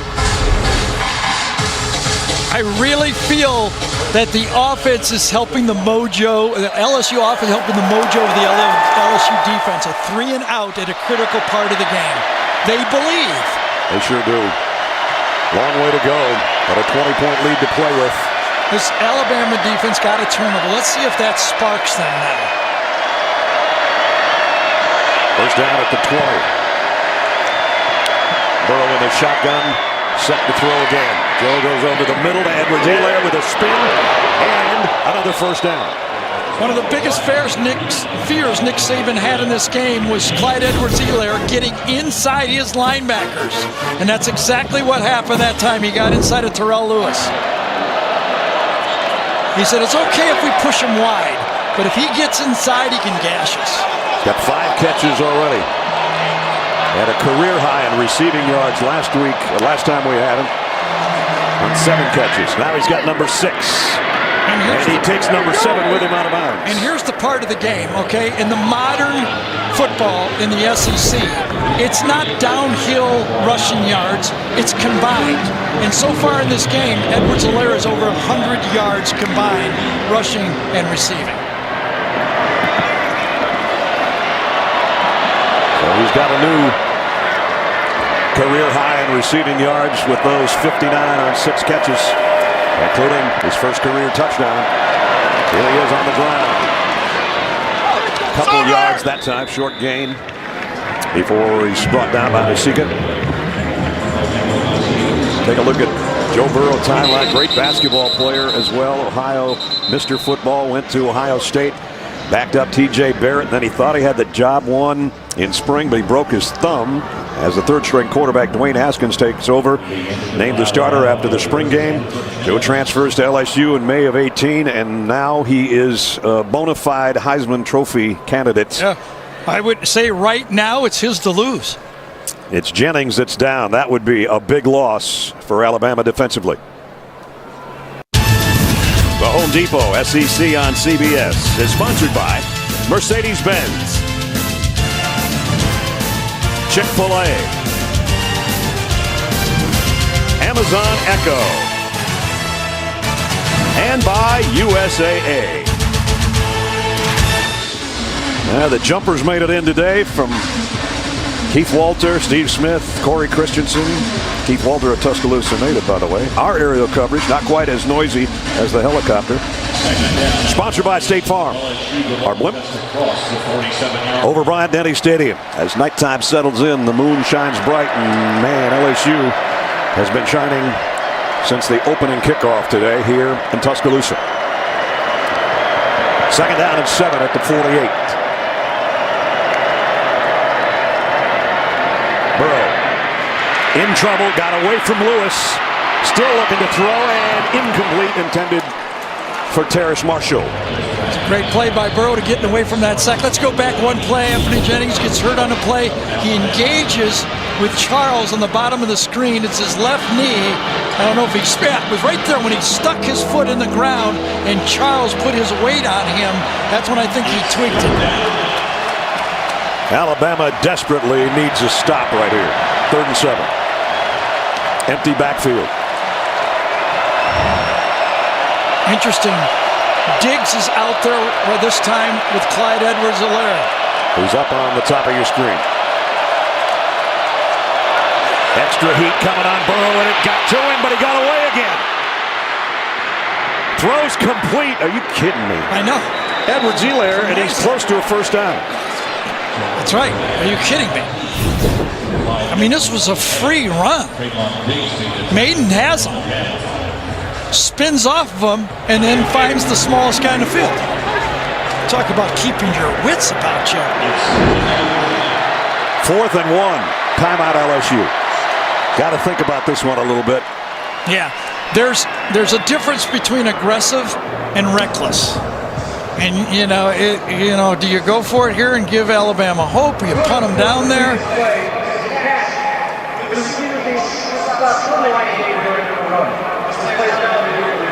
So I wonder, did Coach O take a timeout there for a review, or is he going to get his timeout back? Reviewing the spots. That's what's under review. You see Edwards-Helaire there on the catch on the sideline and then spinning and trying to reach out and out of Trayvon Diggs' grasp. That's a tall reach for him. If he's 6'2", it's an easier reach. Exactly. Najee Harris gets that one. He was laying on an Alabama player, though, when he reached out. It's going to be very close. If you watch this very carefully, he doesn't touch the ground. To me, it looks like he's on top of an Alabama defender. And then he reaches out close to that line. I think he might have a first down. I can't believe that. It looked like he was on top, or his legs were on top of Trayvon Diggs when he rolled over. Ben Davis was coming in there too. And he's still on top of both guys. But he doesn't get it to the line. And, of course, the marker is just short of the line, I believe. Wow, what an effort. Well, and again, I wonder if Ed Orgeron is going to get his timeout back here. Because it's clearly going to be a decision very close. The ruling on the field that the runner was stopped short of the line of the game stands. 4th down. So, in this situation, just for the go through the rule here, I believe, is even though in review it appears he got closer than the mark, you cannot move it up. You can only give them a first down. So it goes back to where it was spotted. And it's still 4th down and 1. He told Jamie he'd stay aggressive. This is aggressive. There's putting your foot on the gas, and then there's putting your foot in your mouth if you don't get it. Jefferson. Now they're trying to draw him off sides. Now Jefferson lines up. Burrow will come under center. Still trying to draw him offside. And Alabama's not biting. There's a difference between aggressive and reckless, and I agree with this call.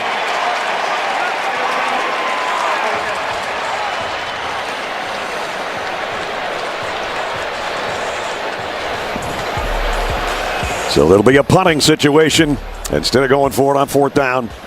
And Alabama will be getting it back. Jalen Waddle has been a big part of their offense today with his punt return touchdown. They'd love to keep it out of his hands. But let's see if Von Rosenberg can. Wow, they almost blocked the kick. Fair catch, Waddle. Late fair catch. What a mistake. Takes it at the 4-yard line. You're not supposed to back up behind the 10. Made a big play earlier and not a wise play here. Usually it's Alabama forcing their opponent into bad plays like this. Today it's different. They're doing it to themselves. Adam Zucker back with this Heisman Watch presented by Nissan. Ohio State's Justin Fields throwing for 3 touchdowns and ran for 1 all in the first half of that 73-14 win over Maryland.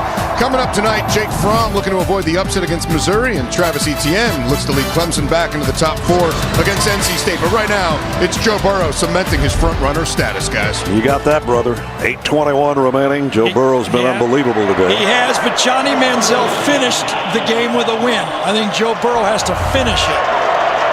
This guy's not done yet either.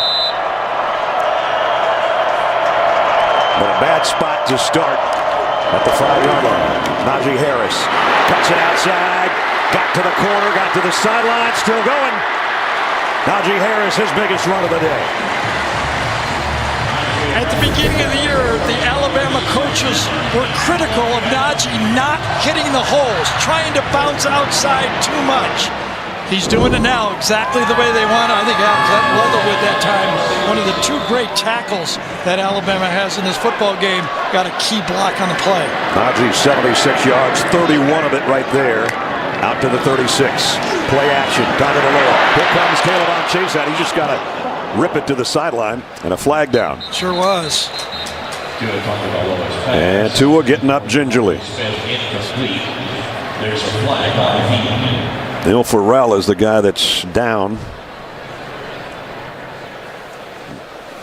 Might have hit his own guy rushing the quarterback. Really on the field is that the quarterback was able to get outside the pocket and throw a pass that was beyond the line of scrimmage, so there's no intentional grounding. However, personal foul, legal hands to the face, number 70 of the defense. 15-yard penalty, 1st down.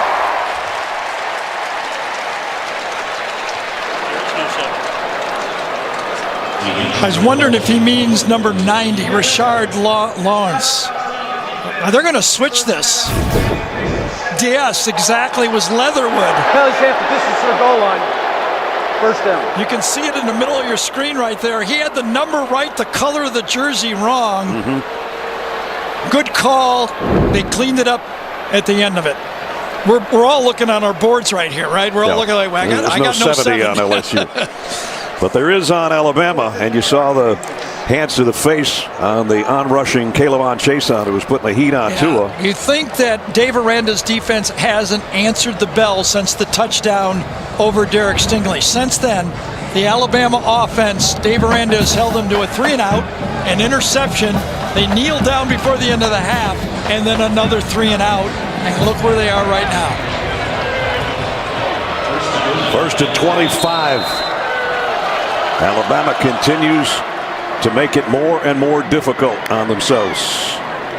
Tagovailoa looks right, comes back left on a screen to Najee Harris with blockers in front. Najee down the sideline, bumped out, but he might have the 1st down after that 1st and 25. He got about 24 of it, I think. For years and years and years, I thought that Alabama was one of the great screen teams in college football. You see Big Evan Neal out there getting one last block before Queen cleans up the play, but they made up a lot of yards there.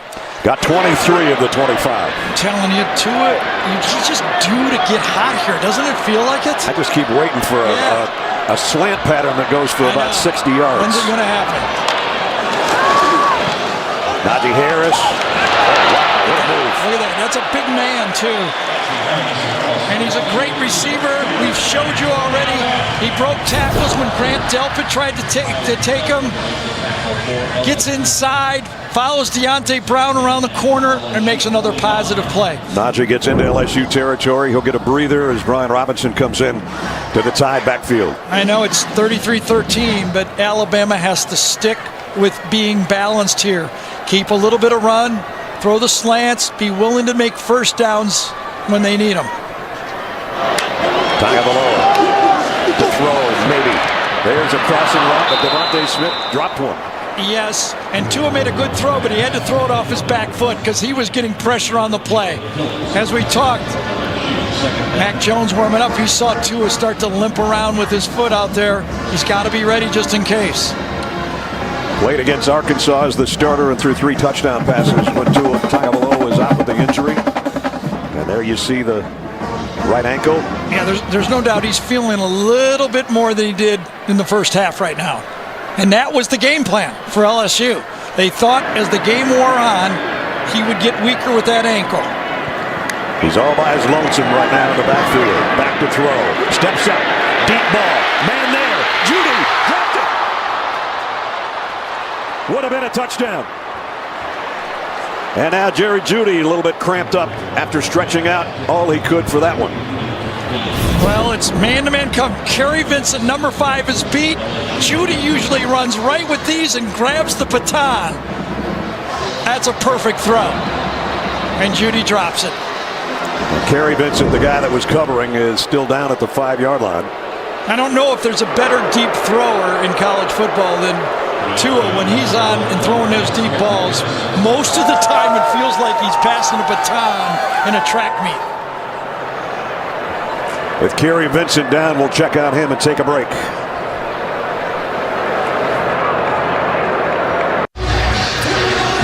The PBR World Finals continue on CBS Sports Network as the best riders in the world hold on for the sport's biggest payday. Don't miss Unleash the Beast World Finals this weekend on a 24-hour home of CBS Sports.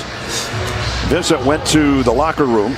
That could have been one of the plays of the game that Jerry Jeudy held on. Don't forget, later in the game, the play of the game presented by Jersey Mike's Subs. He doesn't drop many of those. That's for sure. Now, one corner goes out of the game. Alabama counters by bringing in all 4 of their wide receivers. You go right back to where Christian Fulton, Kerry Vincent should be playing? That's where he would be playing right there. That's Cordell Flott. 3rd down and 10. Tagovailoa. Looks left, looks right, goes middle, got his man in stride at the 30, and it's Henry Ruggs. He did. He's limping more, but he's starting to get hot. He looked left, he looked right, and he finally came to the middle of the field. Watch, he wants to go to the left side. Stingley's got too good a coverage. He ends up coming all the way back to the square end to Ruggs. 22-yard pickup to Ruggs at the 6-minute mark. Alabama keeps its drive alive. Tagovailoa steps up down the middle, and he overshot open Jalen Waddle.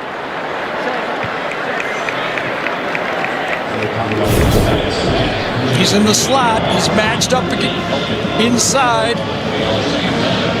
He just sailed one. He did. You know, a lot of people have said, Gary, because of the ankle that he has, it's not his plant foot, but he's a left-handed quarterback, and when he follows through, he's put a lot of torque on that leg, isn't he? He does, especially when he's moving. When he's able to set there, it doesn't seem to be a bother. But that one, he was moving and didn't get over the top on it. Najee Harris pushes his blocker to get him out of the way and got to the 20. Big man can move, can he? He's bouncing and running. When we talked to Dave Aranda, he said, you know, when we watched the tape, Najee is running like the guy we recruited. Yeah. 5-star player, we wanted him, and now he looks like the guy everybody wanted. Alabama in the red zone, trailing by 20 with a first down. Just outside the 19. Beg your pardon, 3rd down. Got to think 4-down territory here if you're calling plays for Alabama. Najee Harris again, looking for a place to hide. Cuts back in the middle. He's got it. All on him. To the 15. Give that one to a smart runner, a patient runner, and a skilled runner. He's kind of a 2-in-1 back. He's a load, but he's shifty at the same time. Exactly. Got a man down for LSU that's drawing boos right now from the crowd here. Glenn Logan, a 300-pound junior defensive end, is on a knee. There's a very high bar in our games for guys if they're taking dives, right? I mean, we've seen a lot of them. We can judge them. Yeah. We had a pretty bad one in the Notre Dame-Georgia game. We did. We've had a few bad ones. Let's see if we see this one. Oh, that's an ankle right there. Yeah, kind of twisted his ankle. I think that's a little bit more than being tired this time. Yep. So Logan goes out. Najee Harris on this drive has been big. As both a runner and a receiver. Alabama's got it at the LSU 15 with 5 to go in the third quarter. Devontae Smith in motion. Tagovailoa going to go to the corner in the end zone. It's Najee Harris. Touchdown.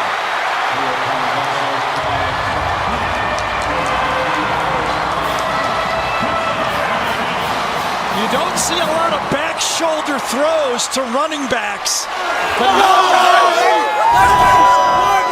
Najee Harris. It's motion this way. Najee Harris back that way. Queen has him. Number 8. Perfect coverage. Better reaction to the throw. That's well defended, and that big man is showing his skill. The touchdown the Tide so desperately needed. You know, all week I've been saying the running backs are a real big weapon in this game, and both have been coming through in this football game. Bullibus for the point after. He missed one earlier. Not this time. The Najee Harris drive has made the crowd come alive. 95 yards in 10 plays. Tagovailoa to Najee Harris in the corner. 33-20.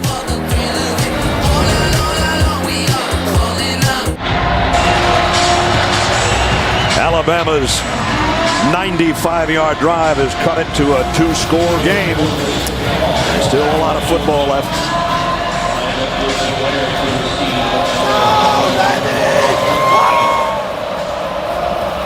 Najee Harris, sensational on most of that 95 yards. Edwards-Helaire fields the kick with a fair catch. And they'll bring it out to the 25. And now we're going to do Project Smarter, presented by the Home Depot. Gary? Well, Brad just told you about a sensational drive by Najee Harris. Prior to that, the other running back was showing sensation with his ability to cut, work off tackles, get the short yardage touchdown, and come out of the backfield on a beautifully designed play right before the end of the half. These two running backs look so different in stature, but producing big time. The other LSU tailback, Davis Price on the carry. Just remember back in 2015, I had that picture of Leonard Fournette coming into this game, a Heisman contender, and he got nothing, and how frustrated he was in this game. 2nd and 8. Moss, the tight end, the 4th receiver, out wide to the right. Joe Burrow trying to be heard right now.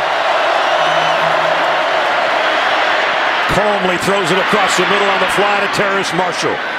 There's those passes. Alabama knows it. LSU throws 3 out of 4 of their passes what they call the 10-to-2 area on the clock. From 10 o'clock to 2 o'clock. That's where they like to attack, in between the numbers on this field. He threw that one at about 130. Burrow looking for more. That is a noon ball, and that is overshot. Intended for Justin Jefferson. Haven't been many miscues today from Joe Burrow's right arm. I just have the feeling, though, that LSU is going to have to score again. They cannot be shut out in the second half and expect to beat Alabama.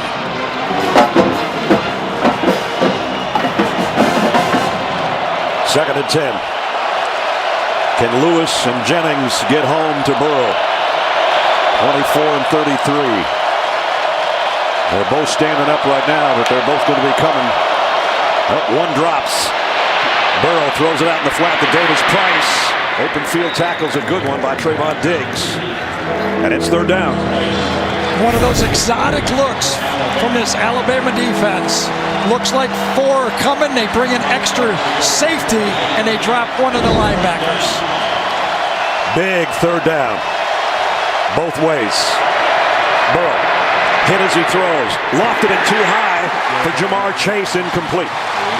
Christian Barmore got a little bit of heat on Burrow. Absolutely. Big number 58 put the pressure in. Burrow had to throw it just a little bit before he wanted a whiff up front, and that allowed the pressure and Burrow to the miss. And wise of Barmore to get the hit on the quarterback, but not drill him. Kind of backed off once he hit it. That's so no those penalty. rules. Over a couple years, they start to take effect.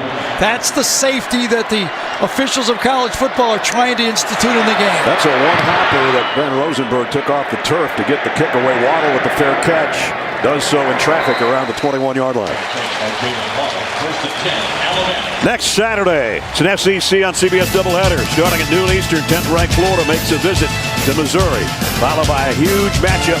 Number 6 Georgia, number 11 Auburn. The SEC on CBS. Hope you join us from the Plains next week. Jamie Erdahl. Well, for the first time this game, an extended conversation Tua had with some of the medical staff on this team. For the remainder of that defensive series, as the rest of the bench got fired up, he kept his helmet on in the offensive meeting room with his eyes down. It was an interesting body language from him. Oh, he's limping more now than he has in any part of the game, but he's also hitting some passes. The knee or the ankle's getting colder, the arm's getting hotter, and this guy's on fire. Najee Harris. Number 22 trying to take the team on his shoulders right now. And he is. Watch Deontay Brown come out, get a great block, a good positioning block right there. Jared Willis had nobody to block on the play. Deontay Brown on the reach block gets to the corner. Steve Sarkisian, the offensive coordinator, earlier this year told us at one point Najee was thinking too much. He had lost his stinger. Yes. Well, he's stinging right now. First down. At the 36. Tagovailoa looks out in the flat, comes across to Najee, who dropped that one, and is probably lucky he did. You know, just because of the feel, you just kind of remember things. In that national title game, Alabama trailed 20-7 in the third quarter to Georgia. Came back to win that game. So I feel that there's no way LSU gets out of this game getting shut out in the second half. Alabama, last 3 drives, have pitched shutouts. And of course, number 13 is a guy that in the second half won that game for them. And of course, in that SEC title game, Jalen Hurts brought the team back. Remember that? Jeez. Play action. Tagovailoa down the middle. Judy looking for a flag. You got one. Got one.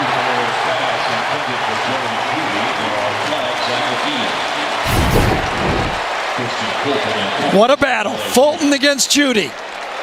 Oh, boy, I don't know. An eligible receiver. This is a 10-yard penalty with an automatic first down. Little hand fighting there. Judy's warming up those gloves. Yes, He's got a drop there, and he says, not again, not again. Not dropping another one. The Bolitnikoff Award winner from a year ago. I asked him, where's that Bolitnikoff Award? He said, Mom's got it. I said, where? In the living room. Alabama brings out another tackle on the field. This is when they like to run their play-action passes.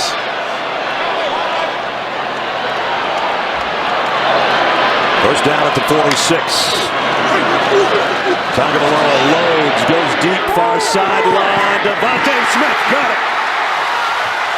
Yep, they bring in an extra lineman, and they go deep. You're in good phase, but Deontay Smith is seeing the ball, and Stingley is not until the last second. Smith goes up and grabs it. Hey, remember what we said that Judy told us? Smitty catches everything. He dropped one today, but he didn't drop that one. 32-yard pickup. Tua's finding his game here. His ankle may be more sore, but he's finding his game. Under 2 minutes in the third quarter. Alabama has more than doubled LSU in total offense in the second half. Najee Harris got to the next level.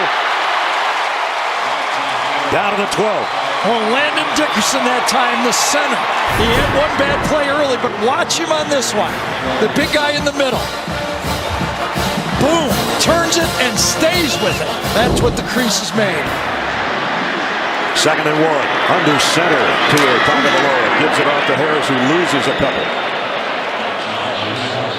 Big third down, but it's probably 2-down territory anyway for Nick Saban and the Tide offense.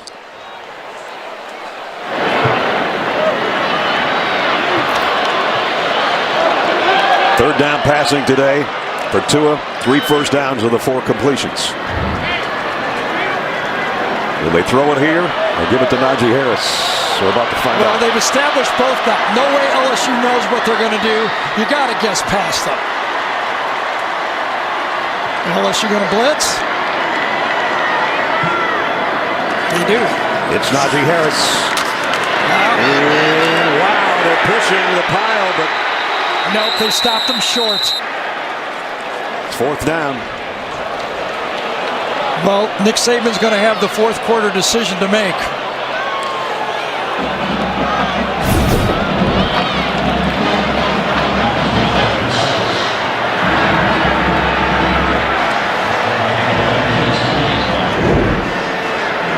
This 4th down and about the length of the football. You don't score in this game, the other guy catches up. And if you've ever in your life thought about doing something now instead of watching a 4th quarter, reconsider. Yes. 33-20 into 3. We'll return to Tuscaloosa right after this message and a word from your local station.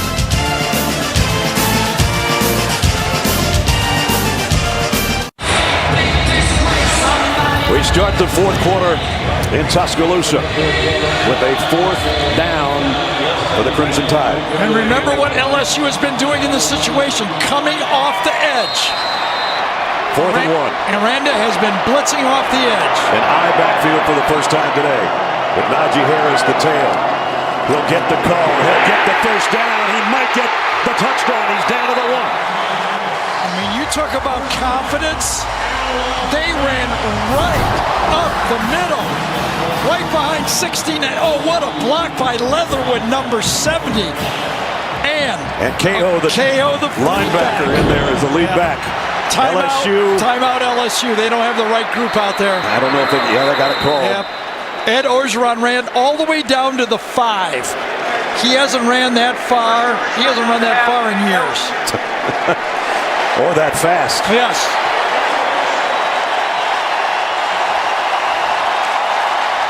Wow, that's a fired up group. They're asking for more noise. Normally when you're on offense, we say quiet down.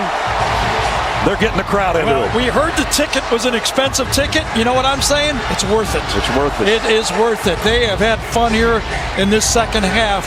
The defense stood up first. And then you know what else stood up? Najee Harris. Right. And then with the running game of Najee Harris, Tua seemed to find the confidence to be able to throw that ball. Remember, he's produced and he's had 1 drop touchdown in the second half as well.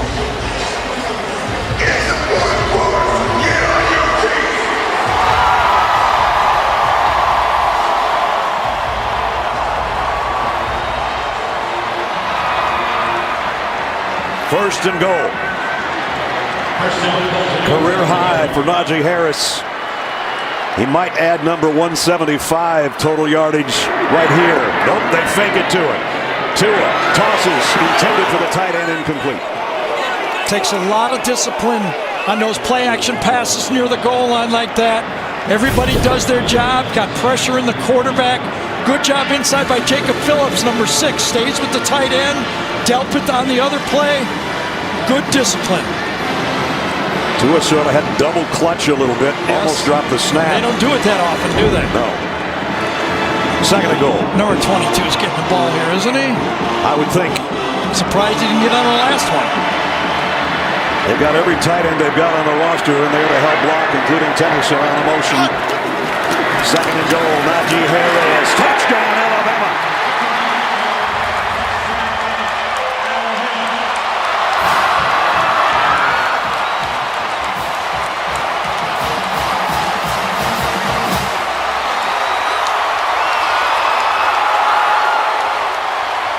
KO again, Tennyson, the tight end, but follow number 10, and you're in the end zone.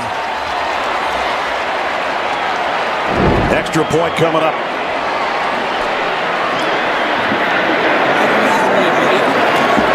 And good.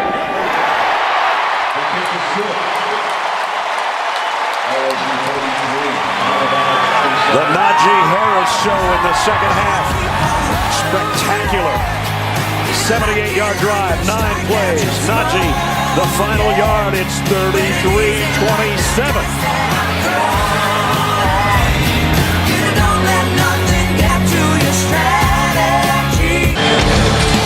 Now it's time for our ExxonMobil game recap from Bryant-Denny Stadium in Tuscaloosa.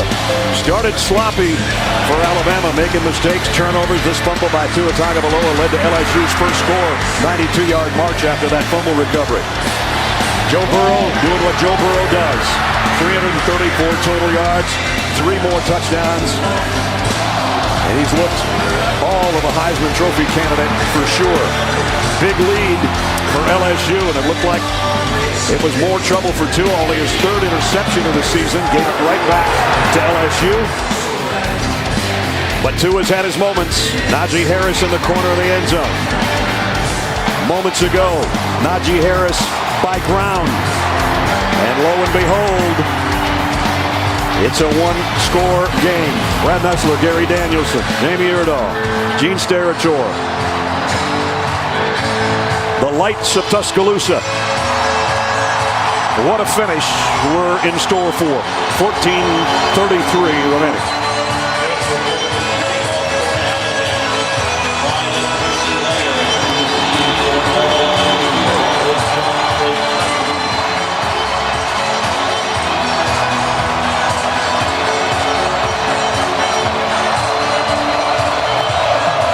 Jontre Kirkland and Clyde Edwards-Helaire. Late Bullivus kick. Edwards-Helaire take the fair catch at the 4, and it brings it out to the 25-yard line for the LSU offense. Brad, Mern and I were here for 2012. A&M had a 20-point lead. Alabama roared back to make it a 3-point game, but Manziel finished them off, ended up with a Heisman. Joe Burrow has to produce some offense. If he finishes it off, it might be his year for the Heisman.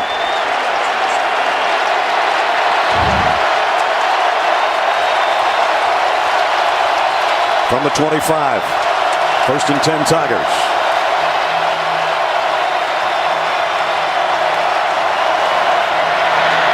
Play action, bootleg.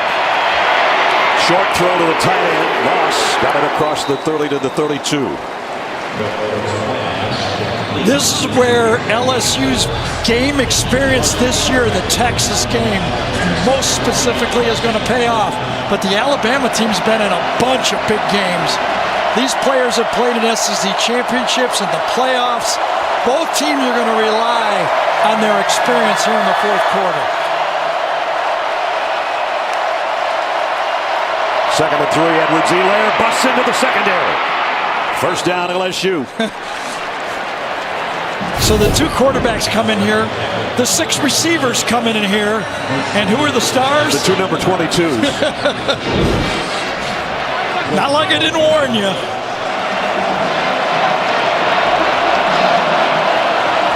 First down at the 44.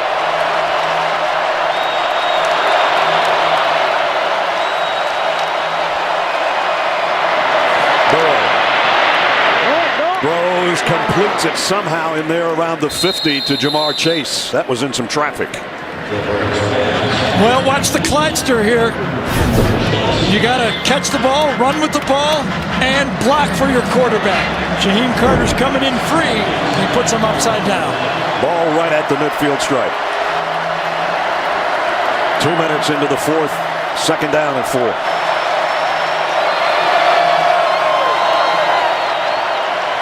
Burrow.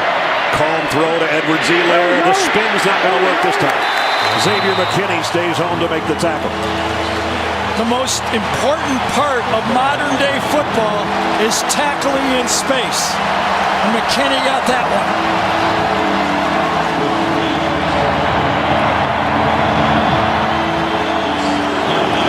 You could read the lips. That fan just said, "Come on, Joe." Third down and 3.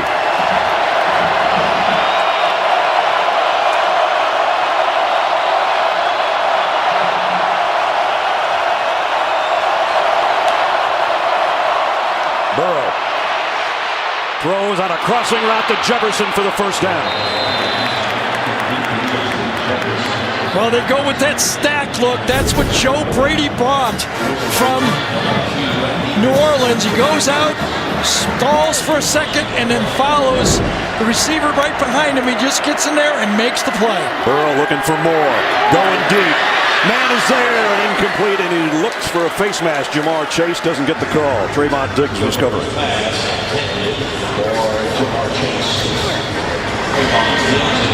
This matchup's been there all day. Trayvon on the outside, matched up. It's got to be a perfect throw. It was not. Empty backfield. 2nd and 10. At the 36 of Alabama. Jennings is coming from different angles. He walks over, walks the other way.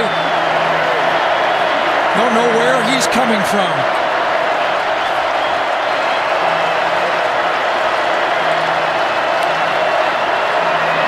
Burrow over the middle, in and out of the hands of the intended receiver. Jamar Chase.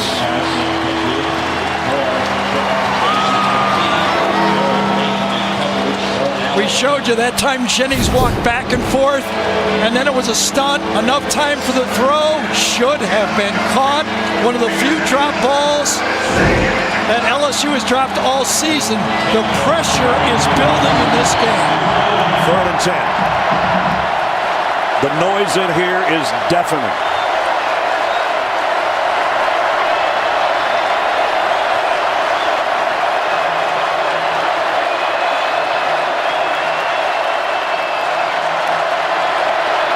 Alabama coming. Burrow got rid of it.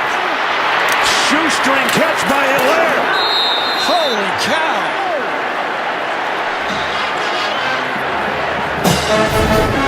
Jennings gets it on Burrow on this play. Gets rid of it just in time. And up the sideline. Burrow saw it coming. Knew he was going to take a hit. And he gets the first down conversion. And then this guy on the other end caught the back end of the football. First down at the 25. Edwards-Helaire, 9 catches, by far a career high, 79 yards. Quarterbacks, running backs, what a passionate football game we have here. Now it's Edwards-Helaire on the ground. You know what that conversion also did? Obviously keeps the touchdown alive. Keeps the clock rolling. And with a 6-point game, makes the field goal an important 9-point game, field goal range. 2nd and 4. Edwards-Helaire, a little delay. McKinney wraps him up at the line of scrimmage.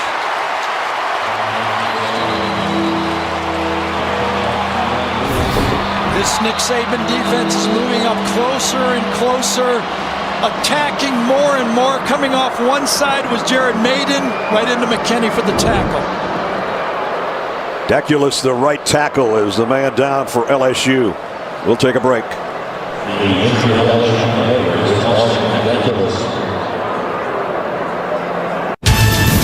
The Home Depot SEC on CBS is sponsored by Verizon,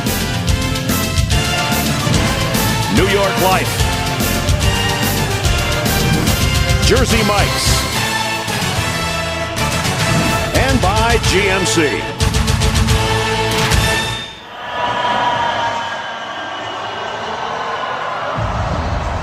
Want more stats? Hey Siri, who leads college football in passing touchdowns? Well, I know who is number 2 coming in touchdown passes. Joe Burrow has added 3 more today. And a 3rd down and 5 coming up, the 11th play of the drive, but the 2 number 22s, wow.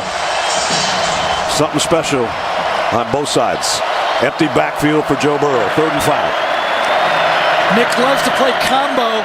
You want to get him out of field goal range with a blitz? I think they're going to blitz here, don't they? No. Here comes Lewis, and Burrow got away. Joe Burrow to the 5. Called quarterback draw. What a call on the play. Give that to the 2 play callers, Steve Emsinger and Joe Brader. Quarterback draw on the play. They're in field goal range. We talked about they didn't want to sack. And now they're thinking touchdown.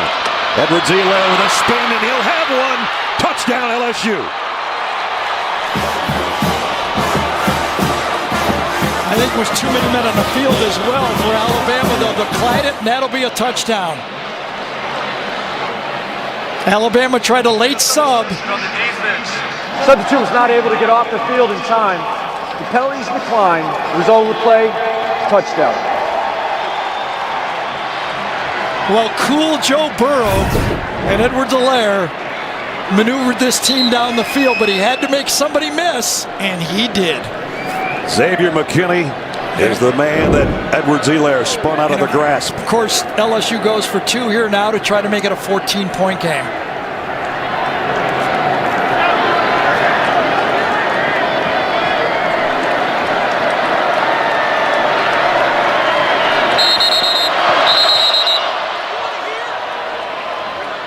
Some guys just don't feel it. Joe Burrow doesn't feel it. The crowd goes crazy. The lights go crazy. Alabama's going crazy.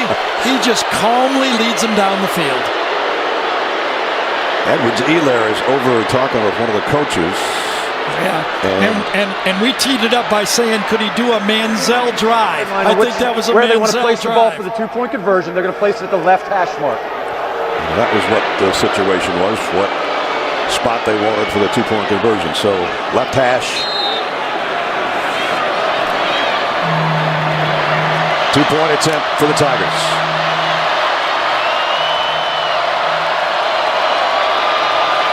Now they shift gears. Jefferson joins Burrow in the backfield. The tight end Moss comes over to the right. Edwards-Helaire to the left. Burrow to the goal line, incomplete, intended for Edwards-Helaire, and covering was Jared Maiden. He did. He undercut it beautifully that time. There was only a very small window to get it in, and he did not. What an answer, though, for the LSU Tigers. A 12-play drive and 75 yards covered. Joe Burrow got him to the 5. Edwards-Helaire got him in the end zone. 39-27 Tigers.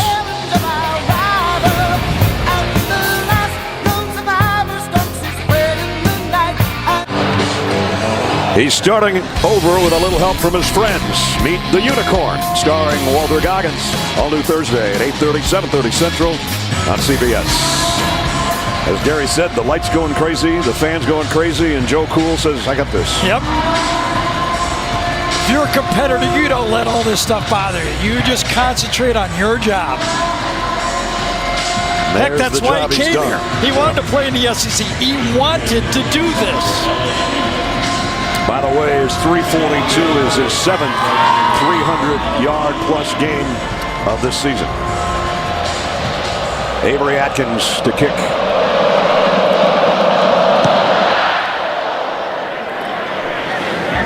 And Alabama will take it at the 25-yard line. Let's take a look at the GMC game changer. Well, we had a nice package of Edwards-Helaire. Why not do it for the other running back? They both caught the ball.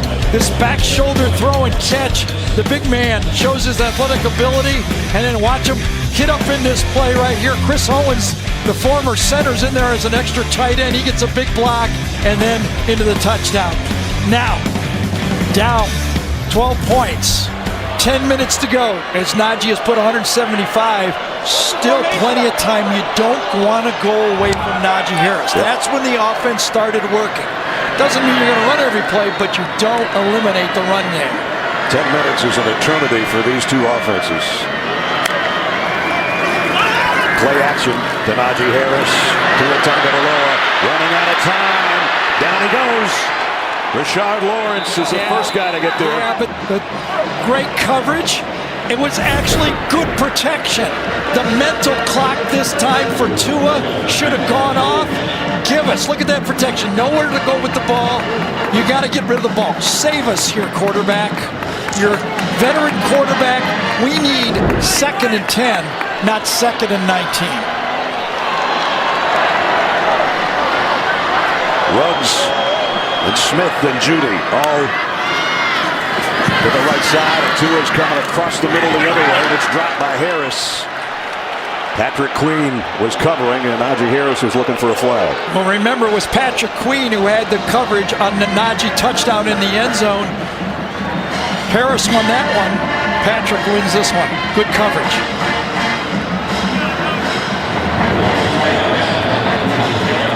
Third down and a huge 19. All 4 trackmen are on the field. Wide receivers, 4 of them in the game. 3 to the right and Devontae Smith to the left. Tagovailoa steps up in the pocket, throws across the middle, and he's got him in on a run, and it's Ruggs. First down. And stepping up in the pocket allowed it to happen. Watch him move up.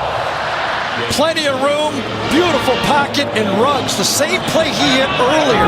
Ruggs from the far wide side. It takes a while, so that offensive line allowed Tua to step up and convert a huge first down. On a 3rd and 19, they got 27, and now it's back to 22. Najee Harris to midfield.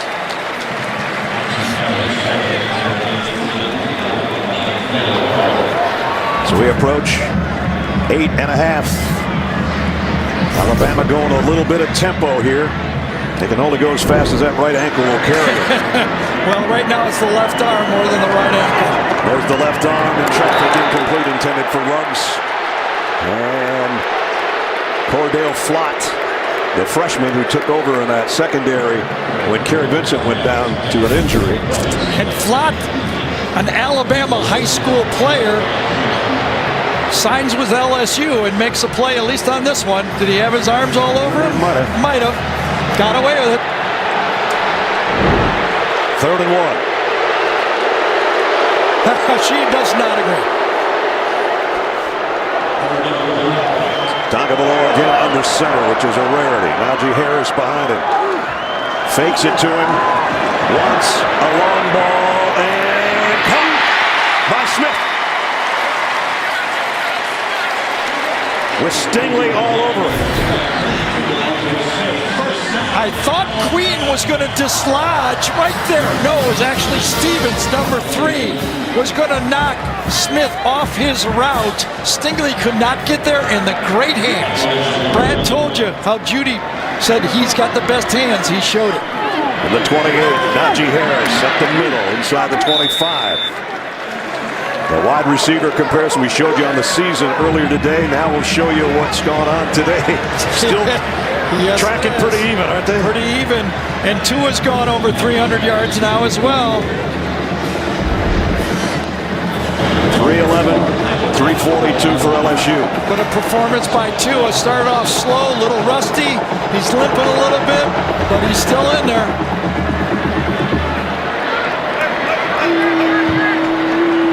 12 down, 7.5 to play. Gonna have to hustle to get the playoff. Just did. Tagovailoa in trouble. Got away from the first guy. Throws too deep over the head of Ruggs. I'll tell you, it's hand-to-hand combat right now. Both teams, both secondaries are playing man-to-man. Tua had to maneuver, get away from Chase on. Good footwork. Throw just a bit high, though. Another 3rd down. Drama building for the fans. 3rd and 6.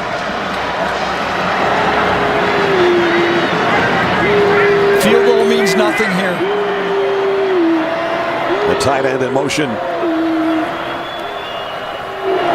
And it's Najee Harris on the ground. And he only got about 1.5 yards. Yeah, that's because they were going to go for it on 4th down. Field goal would only make it a 9-point game. They're going for it. So now an all-important again, 4th down. They picked up the last one.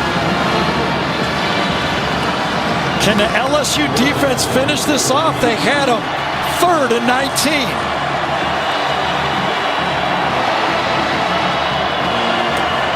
Fourth and 4 for the Tide. They need to get to the 18-yard line.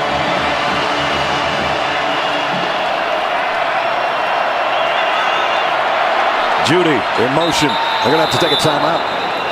Boy, and it looked like the LSU defense was confused. Jacoby Stevens was pointing to everybody, stomping his foot.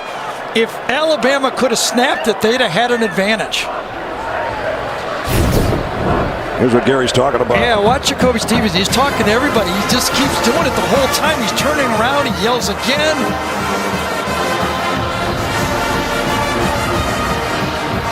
Can't get it. Both sides can't get the call. Right. Alabama takes a timeout. And Nick's the one that took it on the sideline. Coach Saban with a timeout call. Coach Orgeron and away, guys. But it's still 4th and 4.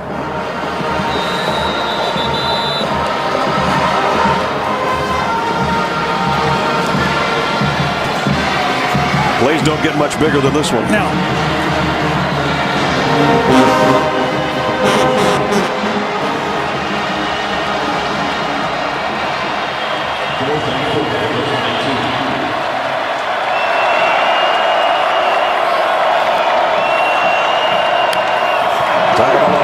To throw. Got it to Devontae Smith. First down around the 14.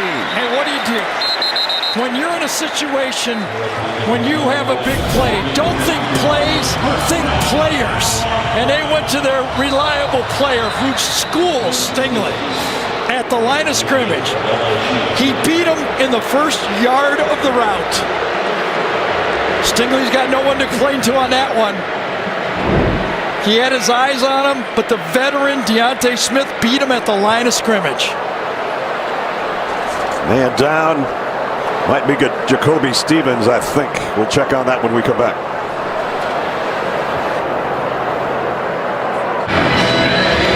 Not quite a full moon over Tuscaloosa.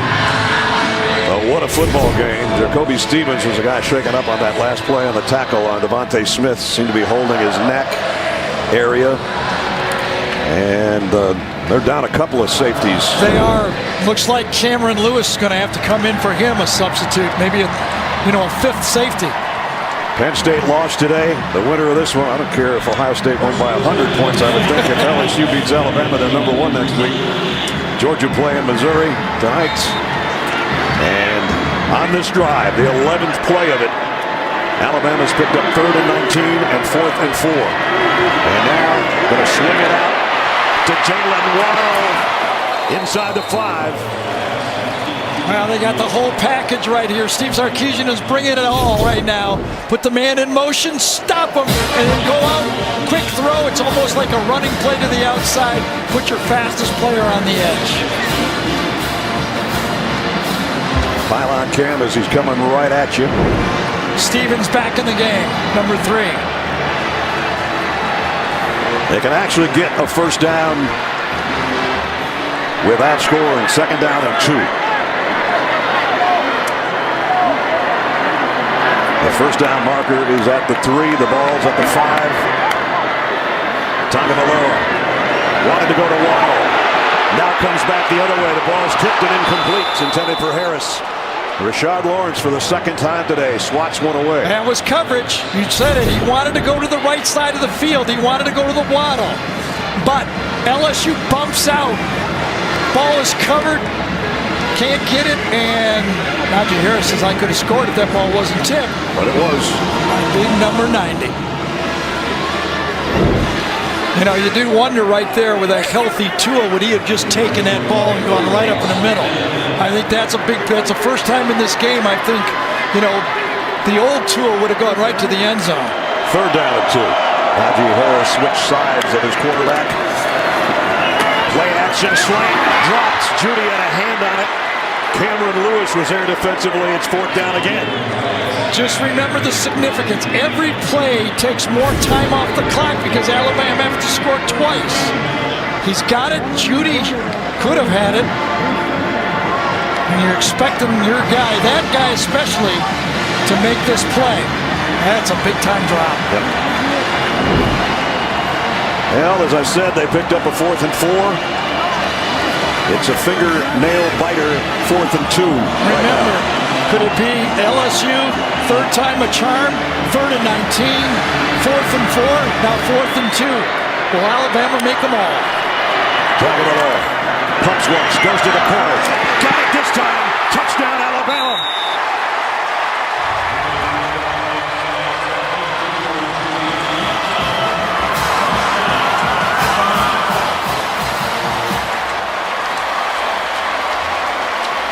And he put the Biletnikoff returning winner against the new man on the field, Cameron Lewis.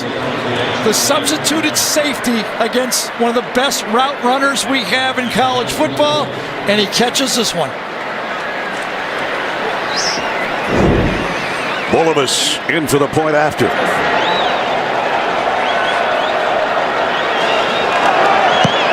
Up and good. Jerry Jeudy had one slip through his fingers in the end zone, but not the next one. 75 yards in 14 plays. The capper with a 5-yard touchdown. Tagovailoa to Jerry Jeudy. 5.5 to go.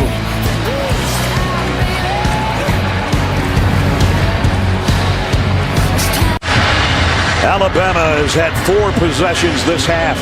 The first possession was a punt. The last 3 have been touchdowns. And now they're within a score of the Tigers.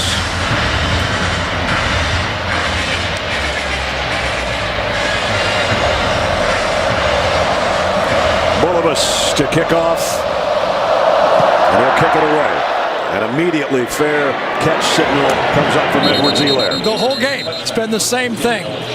Don't you have the feel with the last 3 touchdowns by Alabama that Joe Burrow has experience? It's going to have to do something like he did against Texas when he hit Justin Jefferson to ice the game.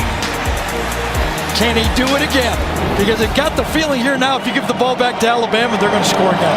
And can you beat a 4th top 10 team in a single season so far? They're 5.5 minutes from it, but it's only a 5-point game now.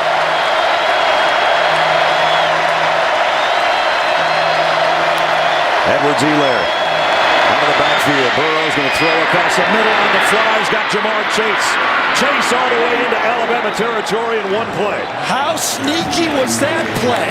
A fake quarterback draw by the quarterback, Joe Burrow. He sneaks up in the pocket like it's a quarterback draw. Watch this. And as he goes forward, he just says, I'm going to throw. That is tricky. It sure is. An effective 29-yard pickup right back into Alabama territory for the Tigers at the tie 46. 5 minutes to go.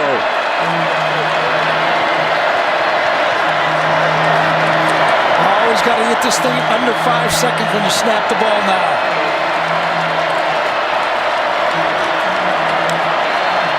Here comes a blitz. Burrow steps away and got dropped at the 50. Didn't get away from Xavier McKinney. Boy, what a game Xavier McKinney has having.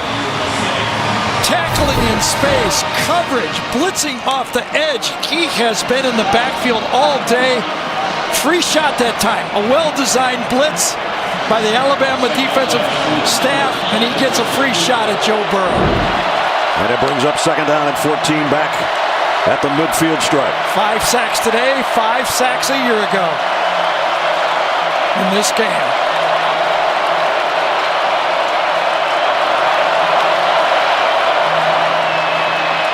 Burrow fires across the middle, and it's caught. It's the middle of the field. If you have a pass offense that is willing to attack the middle of the field, there's going to be holes. A lot of colleges won't do it. Come out, stem to the outside. Justin Jefferson almost dropped that thing, but another first down. So it was a 29-yard pass to Chase. 17 more right there to Jefferson. And now they're camped inside the Alabama 35 for the first down.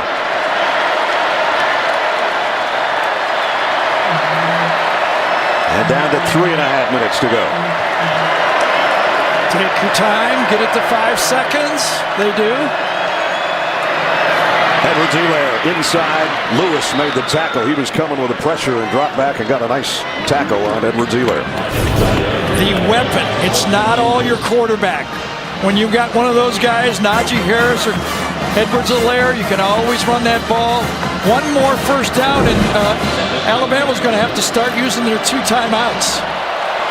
That last home loss 4 years ago, 31 straight since. In jeopardy, definitely, with under 3 to go.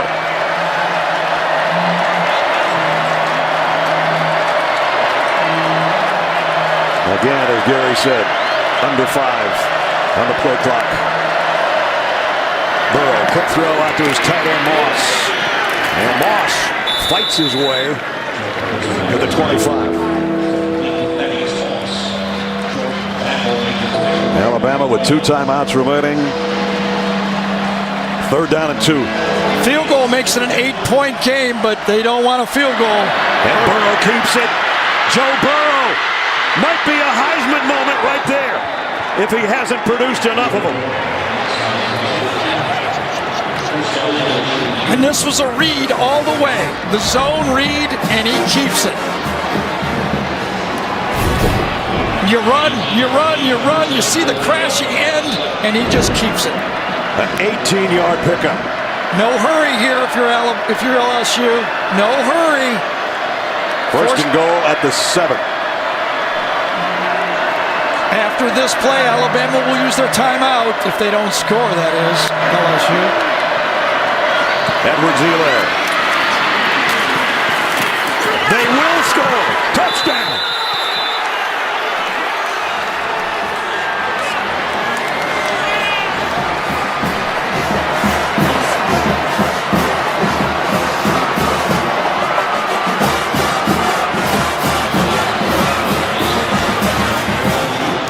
Trayvon Diggs right at the end tried to go to rip the ball out. And that's why Edwards-Helaire was able to break the tackle. Watch this, a straight arm, and then he goes for the rip out and not the tackle.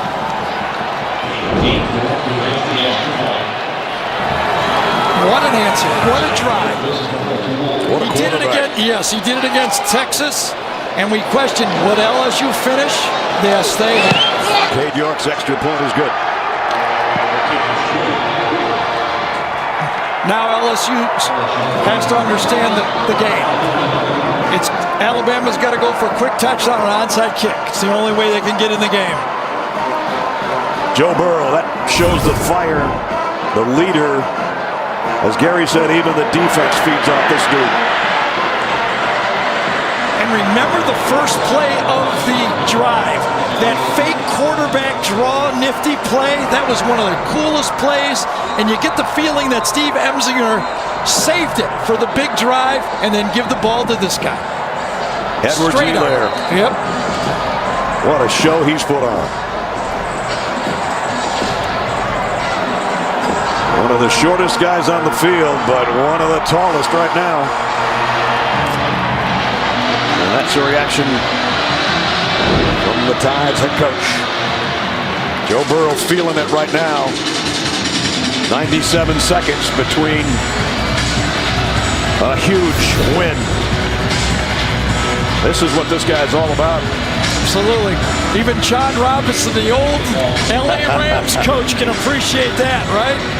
The gray-haired older guy, that was who was hugging Joe Burrow. He said, I've been in a long time. I know good, and you're good. Edwards-Helaire emotional on the sideline, and as well he should be. He was always overlooked. He was never the big he wasn't Najee Harris. Right. His stature made him earn every snap, every rep, and in this big game, he has come through.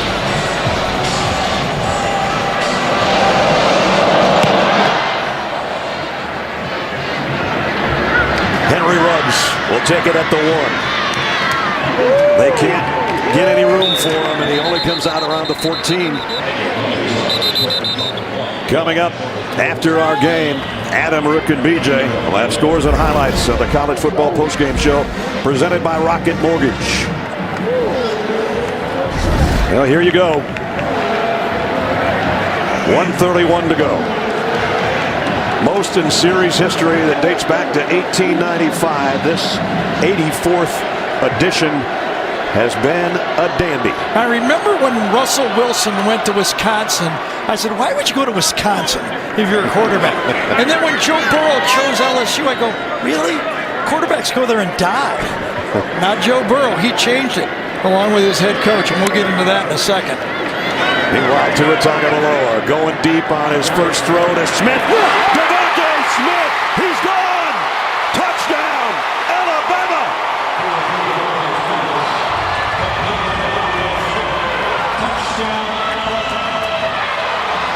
85 yards.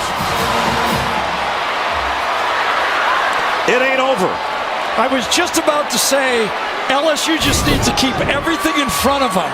So what do? Bump and run to the outside? I don't quite understand. All you have to do is keep the receiver in front of you, let him have 10, 12 yards, and you go bump and run and allow that guy to throw to his favorite receiver.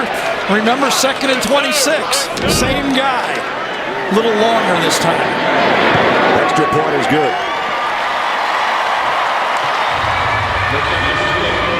This is something else. Alabama has scored the last 4 times, touchdowns the last 4 possessions. That one took 16 seconds.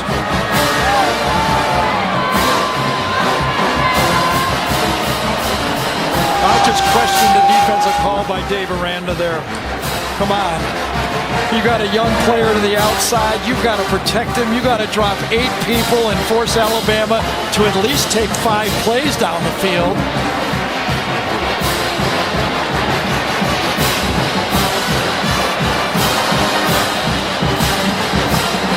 418 yards passing for Tua Tagovailoa and 4 touchdowns. And this is not your game of the century from 8 years ago, is it? Here we go. They're not kicking this one deep, I'll tell you that. Bullivus has it teed up as he'll kick it sideways to the right and the top of the screen. Takes a pretty good hop, but it's handled by Justin Jefferson. Nice catch, right? One of his best of the day. Yes, it was. Beautiful execution of the onside kick. If Alabama gets a 3 and out and stops them using their timeouts, there will be roughly 20 seconds left in the game. Justin Jefferson. And the last drive only took 16 seconds. Right. Let's check the quarterback stats, should we? How about this? 392 and 3, 418 and 4. 59 yards on the ground is a big thing for Joe Burrow, especially on that last drive. Edwards-Helaire dragging Alabama tacklers with him. First down. That's the game. They can take a knee now.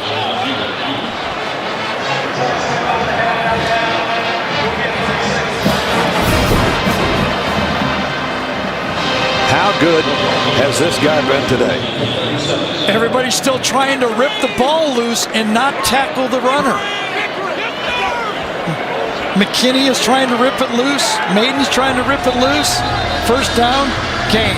Now Alabama showed some grit here, and I got to tell you, they're going to be in the discussion still. Their schedule's soft.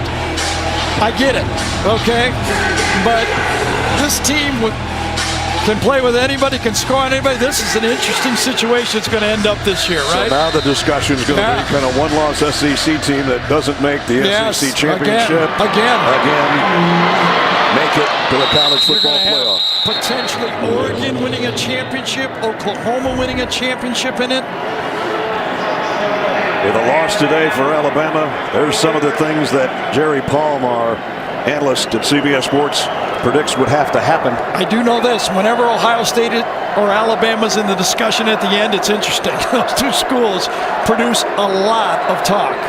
We knew that number 2 LSU, which was considered number 1 by one of the polls, Alabama was number 1 in another poll.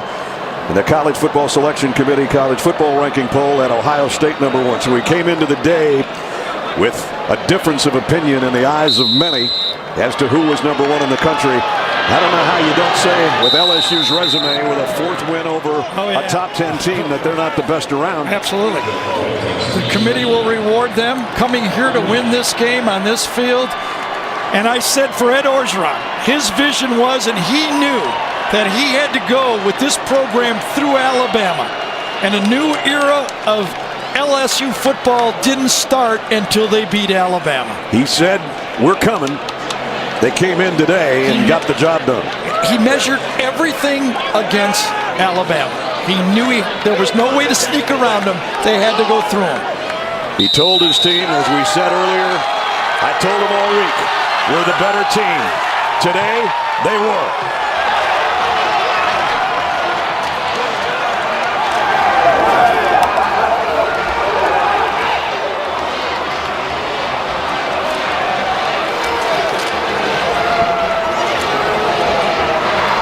Biggest win for Ed Orgeron, the biggest win for Joe Burrow.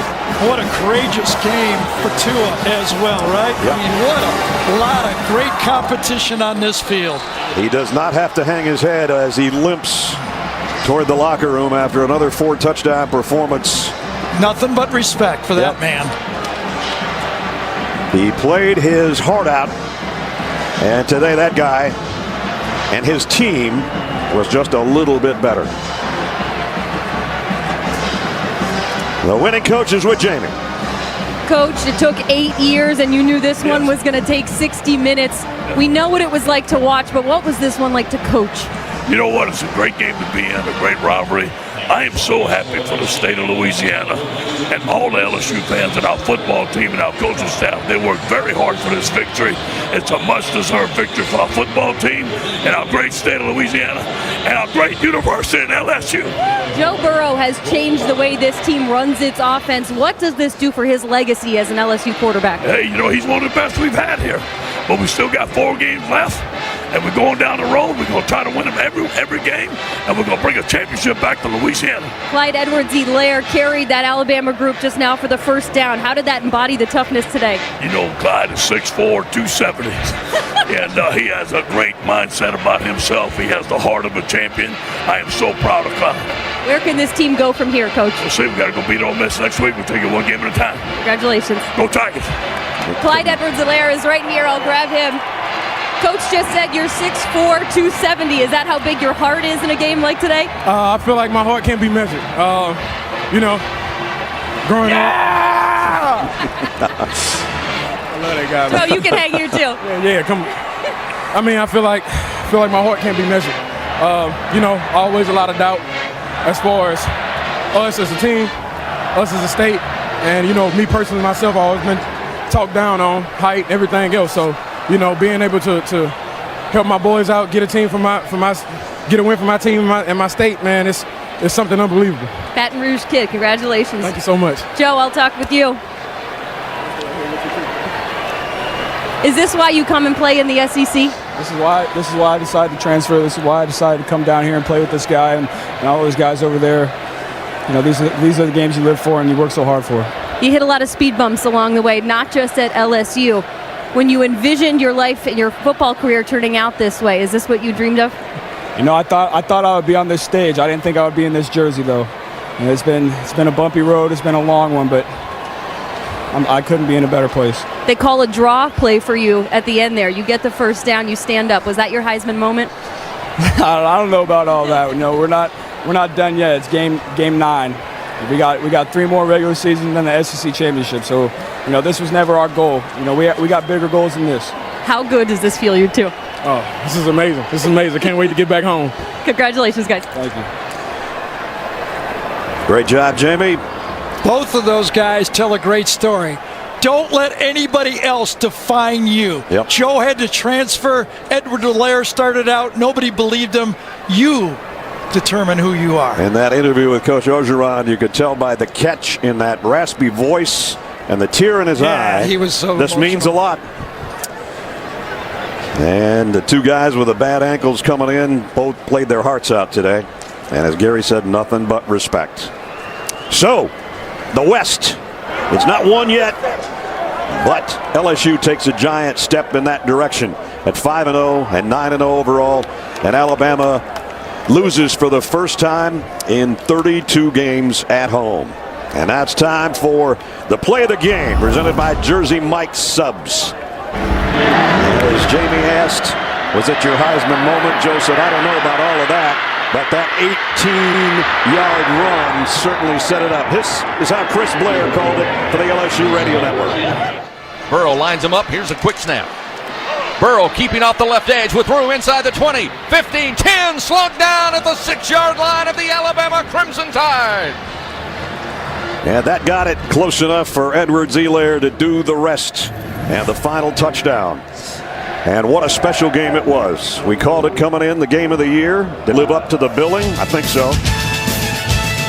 That's going to wrap it up from Tuscaloosa. LSU wins 46-41. It's been fun. Thanks for being with us. For Gary Danielson and Jamie Erdahl, Brad Nessler playing so long from Tuscaloosa. Final score, Tigers 46, Tide 41. College football postgame show presented by Rocket Mortgage is up next after these messages. A classic in Tuscaloosa. Good night.